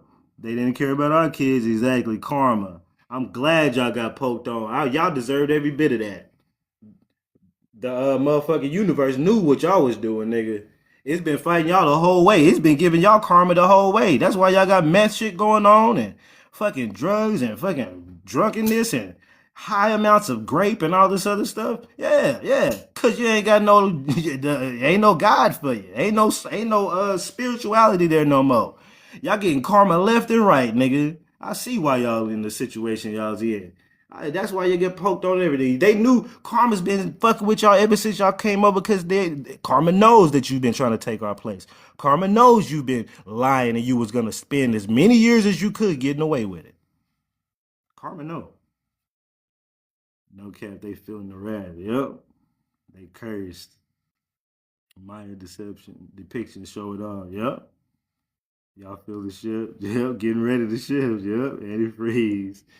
Facts. Yeah. Like I feel like that's why these documents is coming in. Y'all done witnessed me click on multiple documents on these live streams randomly and end up on some place where I'm uncovering something crazy by accident. And that's how you know it's the ancestors like, here, nigga, here's another document for you. Slap them niggas.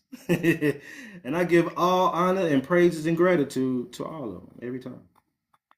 Every time. They don't give honor and praises to their ancestors because they left them niggas in China. They left them niggas in China in 1880. Nobody want their ass now. Them niggas can't go nowhere now. China don't want their ass. Mongols don't want their ass. Filipinos don't give a fuck about them. The only ones that probably will actually, because they real nice, is the Filipinos. They might fuck with you. Filipino people are just hella nice. So you might be able to go back to the Philippines and make a little way over there, but the Filipinos are also pretty informed. They know that I'm rolling me up one real quick. They know that the original people that was there were our skin tone. They say mortals, Moors, but just black folks, black looking shit folk. It could be Moors. It could have been some Melanesians that came over there or whoever the fuck. I don't know. Some was over there. The Ayeta people, or they could have just been there. They could have popped up over there on their landmass. I don't know how that creation story is. Sorry, no. Let me get back over here. Pull up pull up the next thing I was gonna. What would I get at? Oh yeah, this was in the Navajo yearbook. So and just think about this. I done showed you a yearbook from the Navajo yearbook. I done showed you yearbooks from the Mackinac, some annual reports from the Sherman School. We done seen some from Carlisle. We've seen some from Chilocco. We've seen some from um, one or two or three others that I got. We've seen records from a lot of these just on this live stream. Now we're not just picking one school out, and all of them motherfuckers had army outfits, and all this other shit. Except for a couple of them. A couple of them I didn't had a yearbook. I just had some annual reports. So I don't want to say it without knowing, but I'm sure they did the same shit. But we've picked several different schools out and have really dove in to some uncover their history. And it didn't take me long, and I was smoking weed the whole time. So if I'm sitting here smoking weed, chilling in my apartment, chilling, doing this, you tell me how professors that get paid hundreds of thousands of dollars a year to study some of this shit, how come they can't find this information? They can find it. How come they ain't told it? We know. We already know. Now let's continue. I don't think I got too much left, to be honest with you. I'm trying to see what all points are here. So we talked about them being sent off the war. We got the smoking gun document that from the government that they can't get rid of at this point that I got in my hand. That shows, yeah, they were sent off to goddamn war. Okay, as well as the facilities being currently a war college. Army College, as if it never was before, right? And that was the House resolution bill that they're trying to pass in order to pretty much put out some propaganda. Uh, and then we've talked about them bringing in Mexicans, which is very funny, um, and increasing their numbers so that way they can get more $200 per child and get money for construction, even though they already got too many kids that they teaching there. Okay. Hmm. We actually looked at a guy who admits to going to one of those schools and also admits to being a veteran. So, okay, I wonder where he learned the military training, but okay. Now he may not be old enough for that, that it may have quit by that time. I might just be conflating since he's a little younger, but still, it seems like y'all following the same path. Oh, another thing we looked at is how these people were NAZIs and how a lot of the people that was teaching them were NAZIs, and they had a lot of NAZI paraffin like things on their photographs, like this right here at their schools, right? But you know what? It was Los, Signs for the Conscious Mind. Make sure y'all follow him. He told me to just look up Native American swastika and go to images, and you'll see. Look at that. Look at that. Hmm. Let's keep going down. Look at that.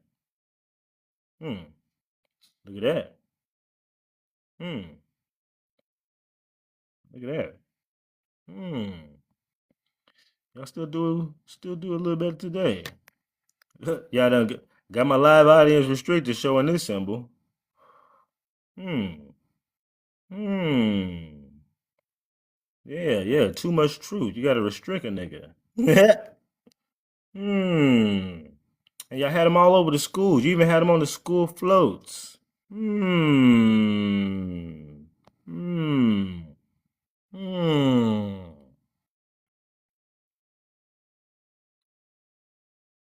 Yeah, now technically it is an ancient symbol that we used before until you flip it around. Until you flip it around.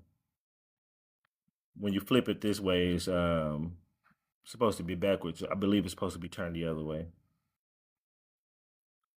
which makes this a. But we do have these on symbols on in our mounds, on things in the mounds. So you're right on that. But you will see it. All right. Just so we know. Okay. Stole everything, huh? Yeah. They've been perverted the symbol, gave it their meaning. Mm-hmm. And that just shows you that connection between them and the Germans, right? And they coming over here with them, right? On boats, right? Mm-hmm. Uh-huh. Deciding to be buffer groups, the Russians or the Germans or whatever, the Germans, whatever. Um, and just like I showed the superintendent of one of those schools, or the Carlisle school, the one we've been looking at the most. This is one of your superintendents, the one that talked about bringing in Mexicans, the one that talked about sending people off to war, the one that talked about the same school that well, a lot of that stuff we was talking about. So the flip is the key. The flip identifies the history. Like you talking, yeah. Stole everything. Let me see if this person's still in here. Uh,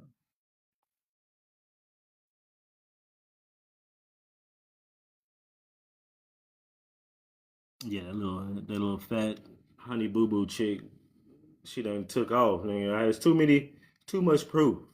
She can try to talk much more than she wants to, but she did get quiet in the chat for a while until toward that end. And because I told you, sometimes these fools they see the truth. It's hard for them to leave. They don't even want to leave the live stream. They're like, oh shit, what else do we got? And then I just kept coming with more and more shit. Um, all official documents, all this shit, reports from them. And the main thing they ain't gonna be able to skirt past is this last shit I found, which is the damn where is it at, dude? Where is that shit at? That right there, nigga. Let's before I get off here, nigga, let's look through some of these names. Let's look through some of these names. Let me strike my motherfucking not match. Let's spark up. Striking at night. Let's see. I remember those. Let's keep going. Gotta go to the next one. Harrington, Neck Hoop. I remember seeing that. Ugly woman. Cola Fire.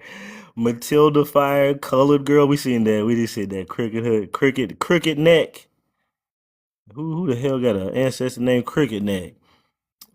Scabby Horse. Scabby Horse. Cross-eyed. Nigga. Dan Tucker. It's just weird to see a name like that. I don't know. Dan Tucker. What the hell? What was y'all following? Are y'all pulling up goddamn actor and actresses' names at this point or some shit I don't know about in them years? Like, the fuck is going on here, man? Ruth Tucker, Dick Birdsheed, Joseph Birdsheed. Oh, let me plug this in. Said these are AI generated names. Cross-eyed. Look at that shit. Nigga. Driving behind. What the fuck, nigga? And is this a date of birth? What is this? Official title. This is a date of birth.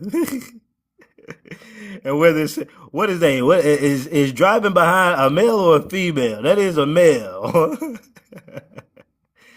This is insane. Bucket. Come on. Go back. I hate when this happens. Damn. I know why it happens because I try to zoom in. And...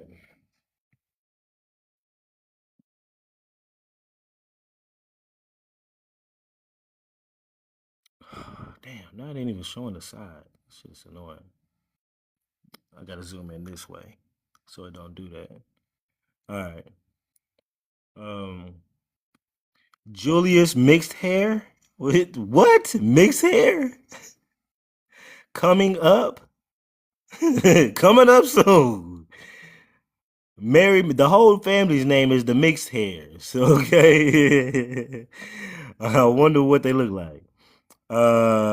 Webster, Mrs. Bulltongue, Flying Woman. We got Frank White, Zada Lime, Good Warrior number 1. Okay. All right.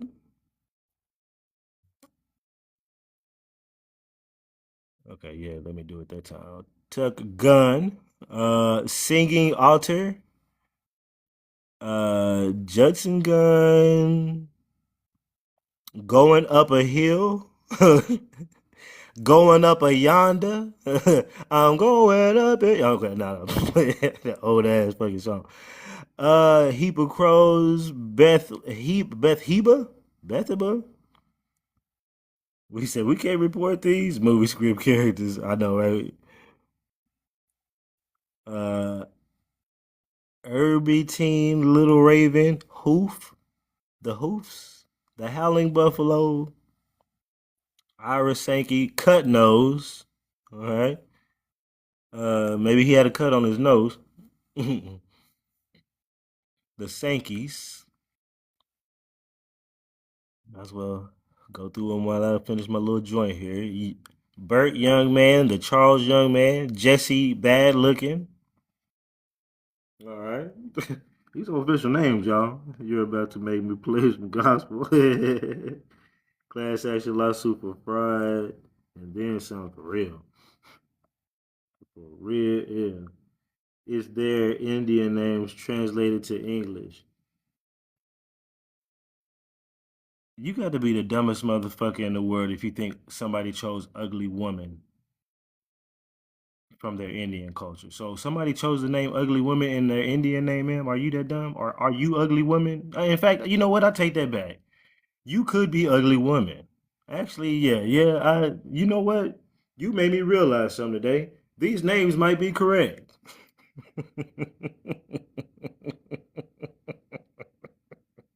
I don't know why you keep coming back getting clown, bitch. I don't know what the fuck your problem is, but I'm a fucking clown your whole ass every time. I don't know what the fuck you think this is. Not one of those surnames were in those yearbooks you looked up. That's another thing to think about. Now these are Arapaho, but I gotta go look in that Carlisle. I do got the Carlisle. Yeah, that's true. That's true. That's very true. I'm gonna have to do a comparison. Yeah, these are names of Arapaho and Navajo Indians. And notice a lot of these days, these dates of birth, a lot of these people dates of birth. Just think about this. I didn't think about this. A lot of these people dates of birth are going to be in the 1800s, 1880s, 1870s. That means they were young when they came. But some of these, look, a lot of this shit is telling. They telling on themselves. Telling on themselves. Okay. Lena Bulltongue. We're at the Bulltongue family. Spotted Woman. Little Raven Jr., long hair, man, man killing.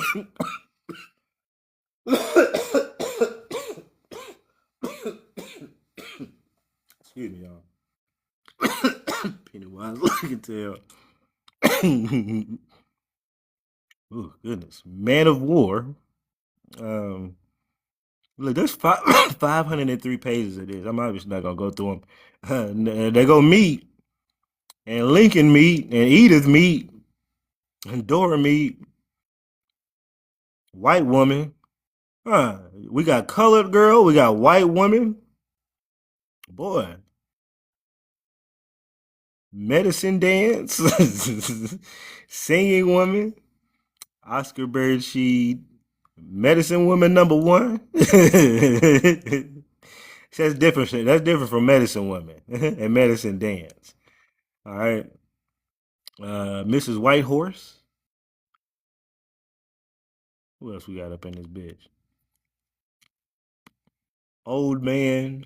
Viola Beef. I don't know. Viola Deaf. I'm sorry. Red face, red man, killing first. Yeah, this is just idiotic, dude. I think it's all made up, to be honest. I think all of them made up. Short woman, singing man, singing woman, singing woman. That's not to get mixed up with singing woman. And these niggas are stupid. Sitting woman. Oh my god. City boy dropping lip. Sky. That's not a bad name. You know, we got people today named Sky, but I think they just really meant Sky. Slipper. Kind of like a slipper. Like really. Smoker. Ida Smoker. Matthew Smoker. The Smoker family. Bitch yeah. Is that supposed to say like bitch yeah? I don't know. I was about to say they say bitch yeah. Spotted man. Uh, y'all know how they be doing, man. Y'all know how they be doing. Panther woman, striking W, traveler, Fred sitting bull. They sure love the sitting bull. They couldn't stop using that one. That seemed like a good one to them. Yeah, yeah, that's a good one. Instead of trying to come up with washing hands, washing hands. Was the bitch hands dirty? And they just wanted to make sure she got the name so it'll remind her, bitch, wash your hands. What the?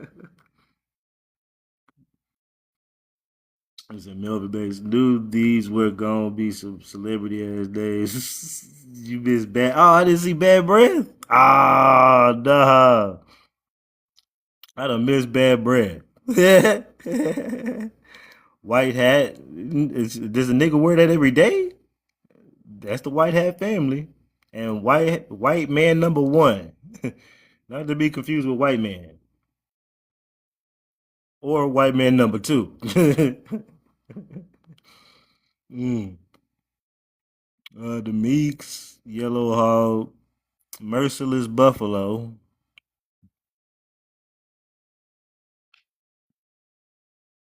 Oh, what is this? Heads of families. Oh, recapitulating. It's telling me how many people were there total and males, number of children, 45, 31. Quite a bit of those were children. Minors, Adult males over 21, 68 males. So there's some people definitely over 21. Unallotted males. Okay, let's see what the next one. We're just gonna go through a couple more. I'll just finish smoking and really, that's all this is. Wisdom ahead. Mini short nose. And another ahead. Albert Hoffman. Alfred Brown. The Bull family. The Chapmans. Bald eagle. Oh, okay. We got something that seems to be all right. Mini stone. Bear man, bear woman. Mm-hmm.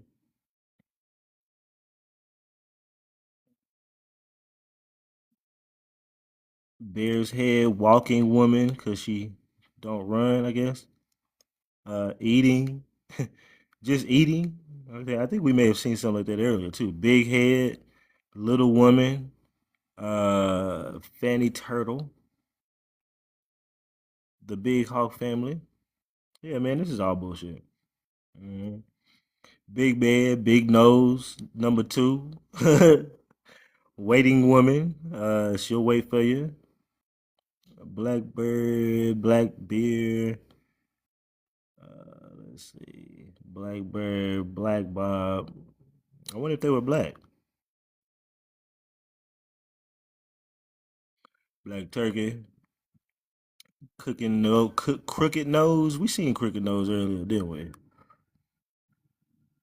Bull coming, Gainy. Yeah, this shit's crazy.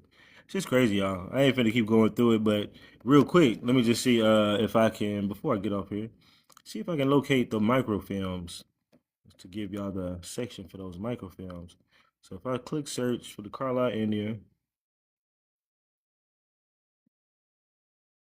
59,000 or 56,000 results. Whoops, didn't want to do that. Filters. Now, first I'm gonna go look at the actual microfilm that I saw, and a lot of times it'll have categories on it. So that's what I was thinking I was gonna have to go do. So when you go down, like to something like this, but let me go to one of the ones that said microfilm. Well, hold on, what does this one say? So it say like creator record group. So this record groups is in records of the National Parks and Services. That's still not the same thing I'm looking for. Let me go to the microfilm thing real quick. Okay, these file unit. Okay, file unit, item, file unit, nade, Indian Sisters Rose, file unit maybe. Whoops, file unit. Okay, file units. Okay, look what happened when I click file units. Mmm. There's one record. Here's another one. Indian schools have gone to war. Mm, mm. Another one. DJ Khaled. Indian schools as having gone to World War from that school. With some other listed below it. Mm. Let's see what else we find.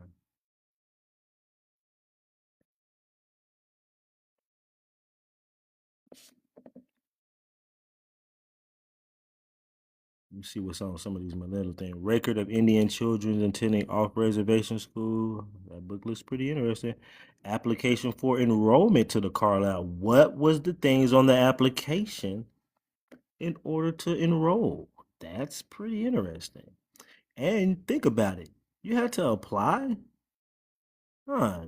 Doesn't sound like they was forcefully taking kids from you now, does it? But okay. Application for enrollment into the non-reservation schools. Full name of child Johnny Johnson Eamnis or something. Indian name is, they didn't put his Indian name. Name of father, Anthony Johnson, I guess. Name of mother, Lois Johnson. They already gave up all the Indian shit, I guess. Tribe, Pima. Because to me, it's like if you're gonna erase the people, why do you still give them a tribe, right? If I really want to erase the Indian, Am I listing their tribes even in the yearbooks now that I think about it? Wouldn't you just not list that? They're all just students. It's the most idiotic thing I've ever heard. Okay. Reservation, Pima. Degree of Indian blood of child, full. I guess they just made that. They just throw it on there. You just say it at the time. Is their parents white? If so, which? Ain't that funny? Are there either of their both allotted? Ain't that funny being a question on the application for Indian boarding school? Uh, 1 second.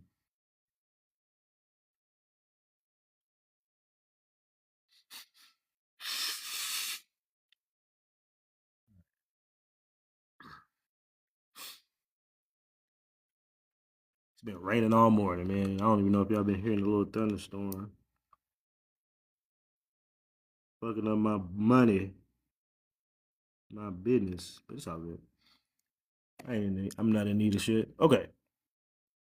On a reservation, age of child, 18 years of age. Wait a minute, you going into school at 18?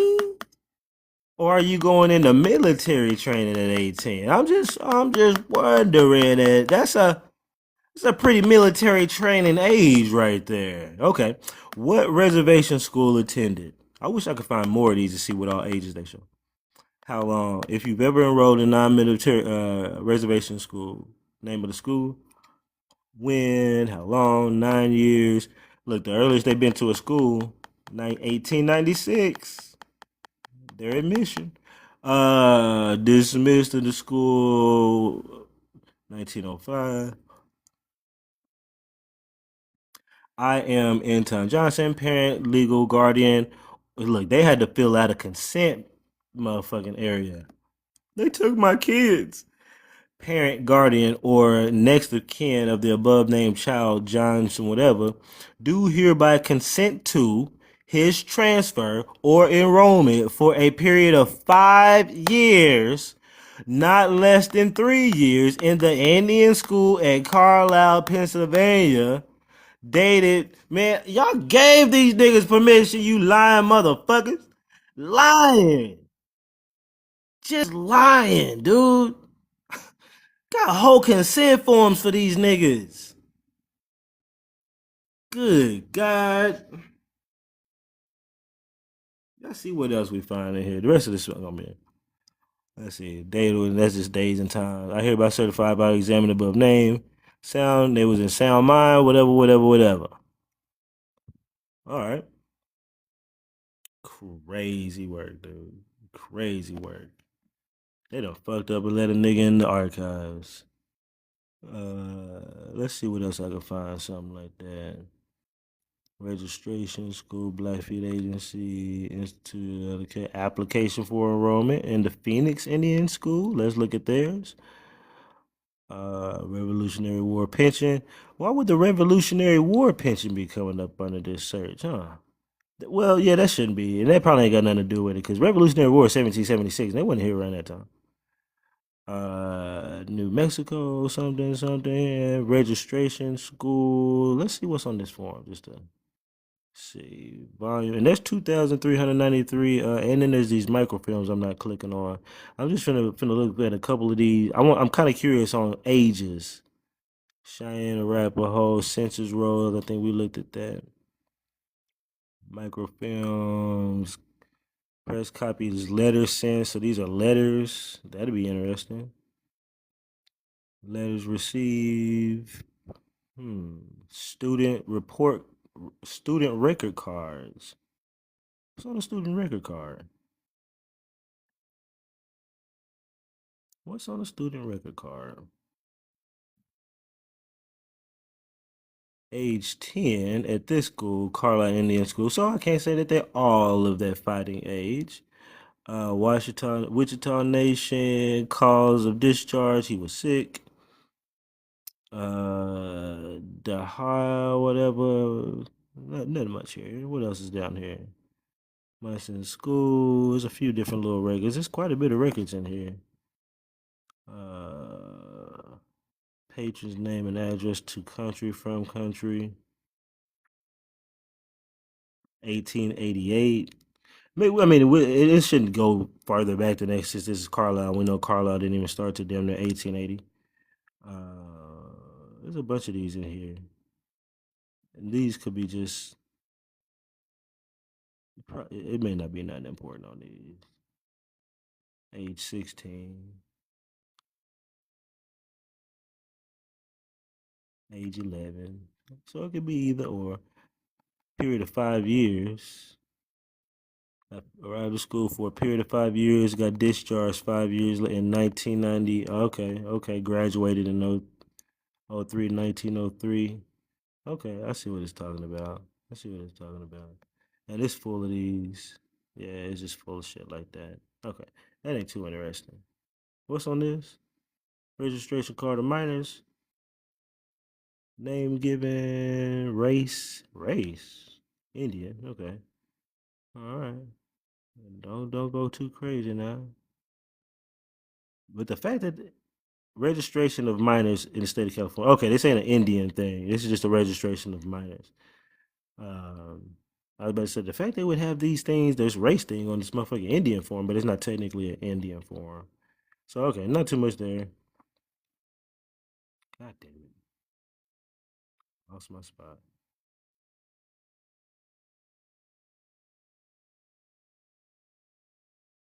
Another application that's kind of what I wanted to see.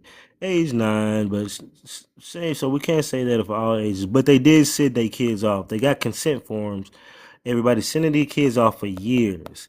So that's on them. Okay, it's on you for sending your kid off for years to a Catholic school or a non-Catholic school or whatever, and you not checking up on them. I'm not doing that. I'm not sending my 9-year-old kid to no motherfucking school away somewhere. And I guess people may do that shit today. I don't know. There might be boarding schools. Actually, I heard that shit goes on in like Europe still. Some of them African people that be on some of them that be in the UK, they be talking about, I think maybe if they parents could afford it, they would go to boarding school or some shit. I'm not with that. Um, Sending my kid off like that, that just don't make no sense. Special noted officers. So yeah, I've gotten a lot of things here. I'm just gonna have to dig into some of these documents per se and see what they are. This is another Indian census roll for the Pueblo and Native Navajo Indians. The other one was Cheyenne and Arapaho. Let's see, Albuquerque School Pueblo Navajo Indians. Let me go down here.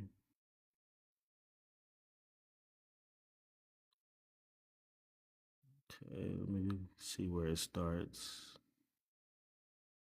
Here it goes. Census. Don't do that. Census of the various Pueblo and Navajo Indian tribes located in New Mexico under the jurisdiction of James K. Allen, Superintendent, taken on 1904.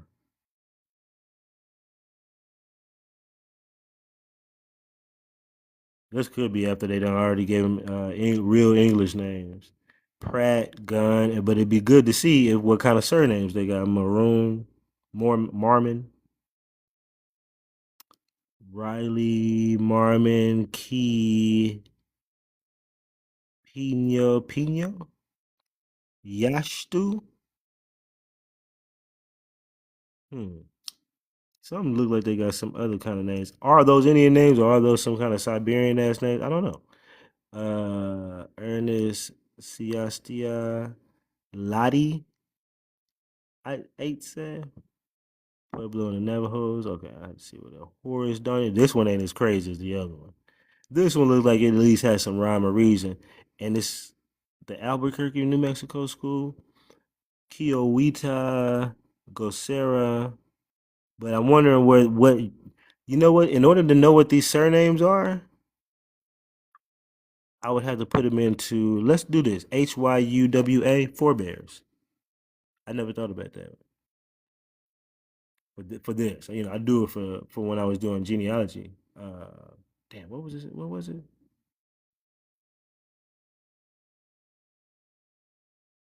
Then we can get an origin of it. Hyuwa.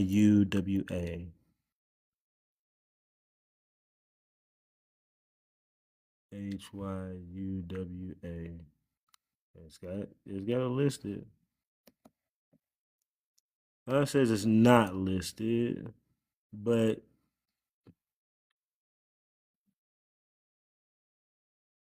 they get mad. Live discontinued visibility restriction. I got 3 restrictions, so I'm gonna get off here momentarily. That means motherfuckers in here big mad. Who in here?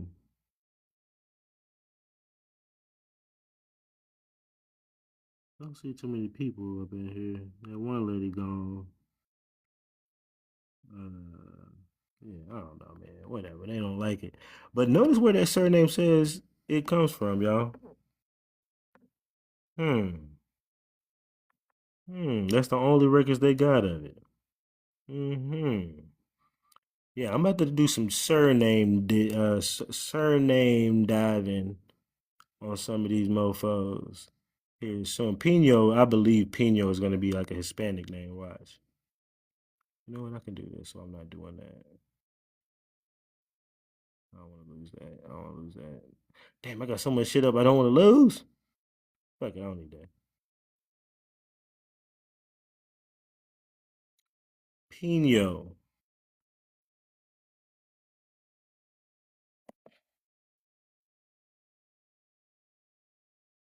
Pino surname. Let's go down. It's all over the place. It's all over the damn place. But it's mostly in Chile, Colombia, Venezuela, Cuba, Spain. Variant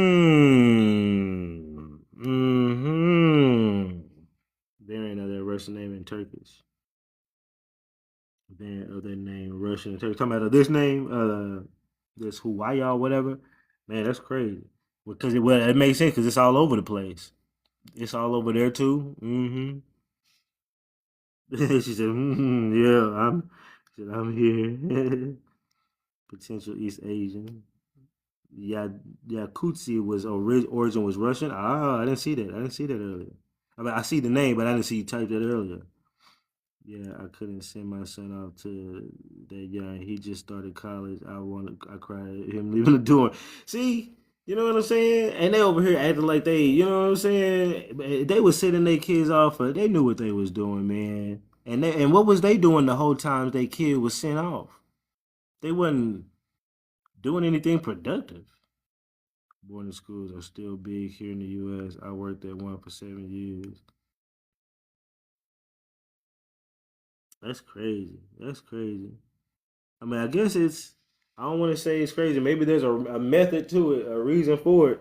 You know, the only reason I can think is like rich people who selling their kids to collect a check. Yeah, right. Selling their kids straight to Uncle Sam to go to war.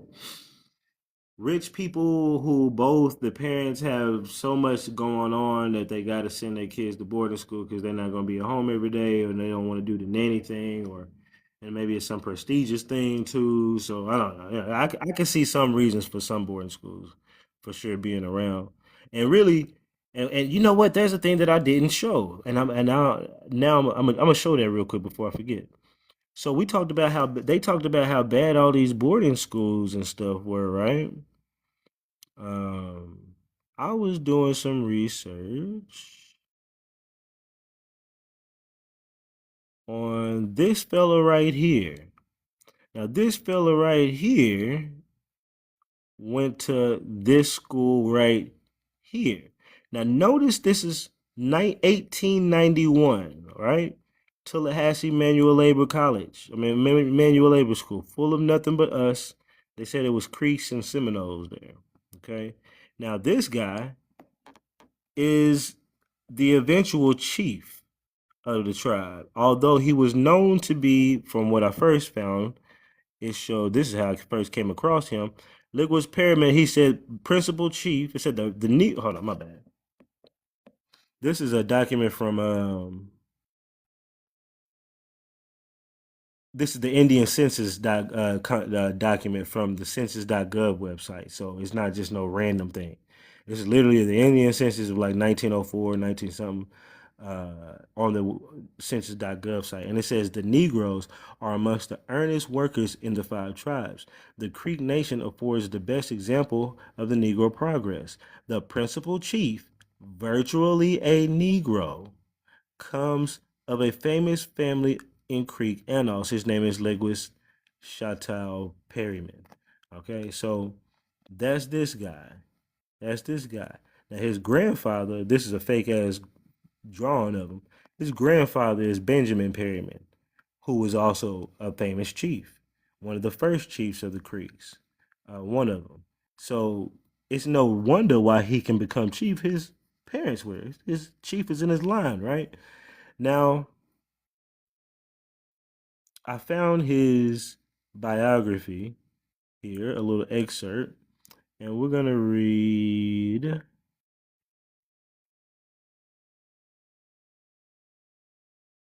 me find it.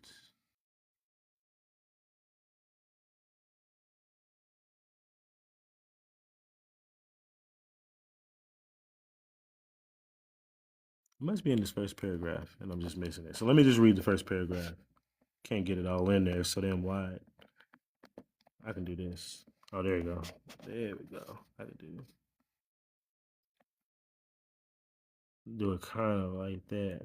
It's just gonna be so small. All right. So it says, yeah, it's too small. Hold on. Just got to do it like this for you. My correct full name is Leguist Chateau, whatever, Perryman. I was born in Sodom Creek Nation, Indian Territory. He was born in Indian Territory near Tallahassee. What's Tallahassee? The Tallahassee Manual Labor School, right? All right. So he was born right next to it. Okay. Let's keep going. It says, while my mother and father were visiting their old place, yet moving some of their things onto their new place in Verdigris River on Adams Creek at Springtown, 8 to 10 miles northwest of Broken Arrow Town. My mother was Ellen Perryman. I don't know what that supposed to be. I think it's supposed to be now Ellen Winslet. I think it's now Ellen Winslet. And father was Lewis Perryman. Both were born in the Old Creek country east of the Mississippi River in 1846. I accompanied my half brother Andrew to Tulsa, Springtown. Hold on. Okay, when did you talk to? Okay, right here, right here. Right here. My mother died there about 1853 to 1854. I was sent to Tallahassee Manual Labor School in 1850. He was sent there in 1850 as virtually a Negro. That's during slave time. He was in an Indian school. Just think about that. Okay? Virtually a Negro, the way they described him, right? Received a good comment. What they were gonna try to blame say is, oh, he was related to a, whatever, blah blah blah, Siberian looking folks. Common school, but right here it says he received a good common school education there under the Professor W.S. Robertson of New York State. Now, talks about his family moving out, whatever. He entered the army in 1862 and was appointed sergeant major of the first Indian regiment. I didn't know they had an Indian regiment like that. Compared to with us on there, with virtual Negroes, right? In 1863. Now, this is still before those Siberians showed up. Mustered honorably, he got discharged honorably, whatever. He married or whatever. She died in Tulsa, whatever, Coweta. I was elected to the Creek Council as a district judge of Coweta, serving 6 years on the bench. I resigned in 1874. I was elected by my town to represent said town in the House of Warriors to fill the unexpired term caused by the death of his brother, Sanford Perryman, in 1875. I was elected again for full term same house, also in 1879, and also again in this time. I was elected principal chief at a general election held in Tuesday in 1887. Took an oath in office. My assistant, the second one, was that person's name. So think about it. He went to this school. He went to this school. Now his experience, he said he received a good common school education under the New York professor, whatever his name was. And then on top of that, he went to the army. So he just had the army and that school. And when he got out of there, he was able to still be appointed as a judge. So he was educated enough to judge, on top of eventually becoming and getting into politics and then becoming the Indian chief. Now think about it, because I'm thinking about this too. Huh.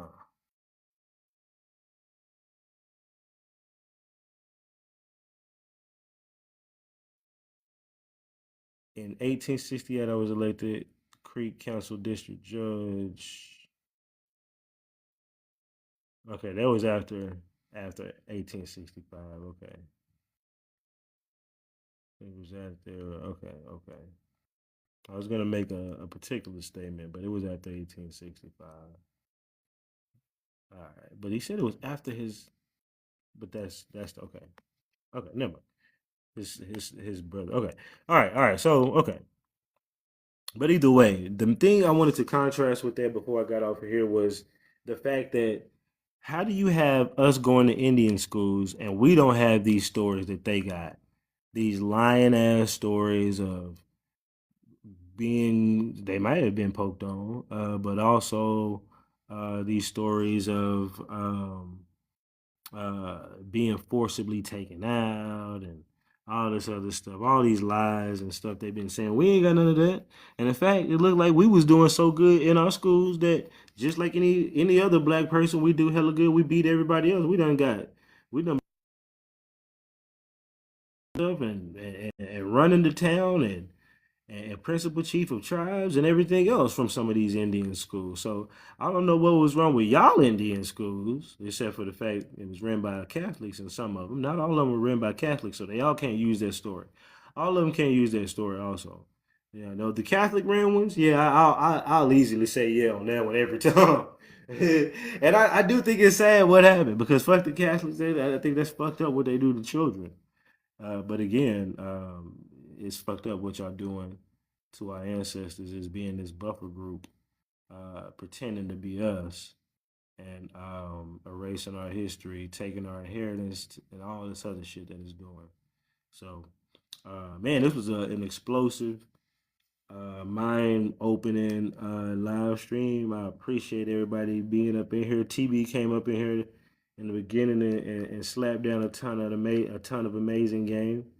And then we went through these receipts and it was a ton of amazing game through here. A lot of revealing stuff. These niggas done went to war, lying motherfuckers. I got war receipts now on the boy.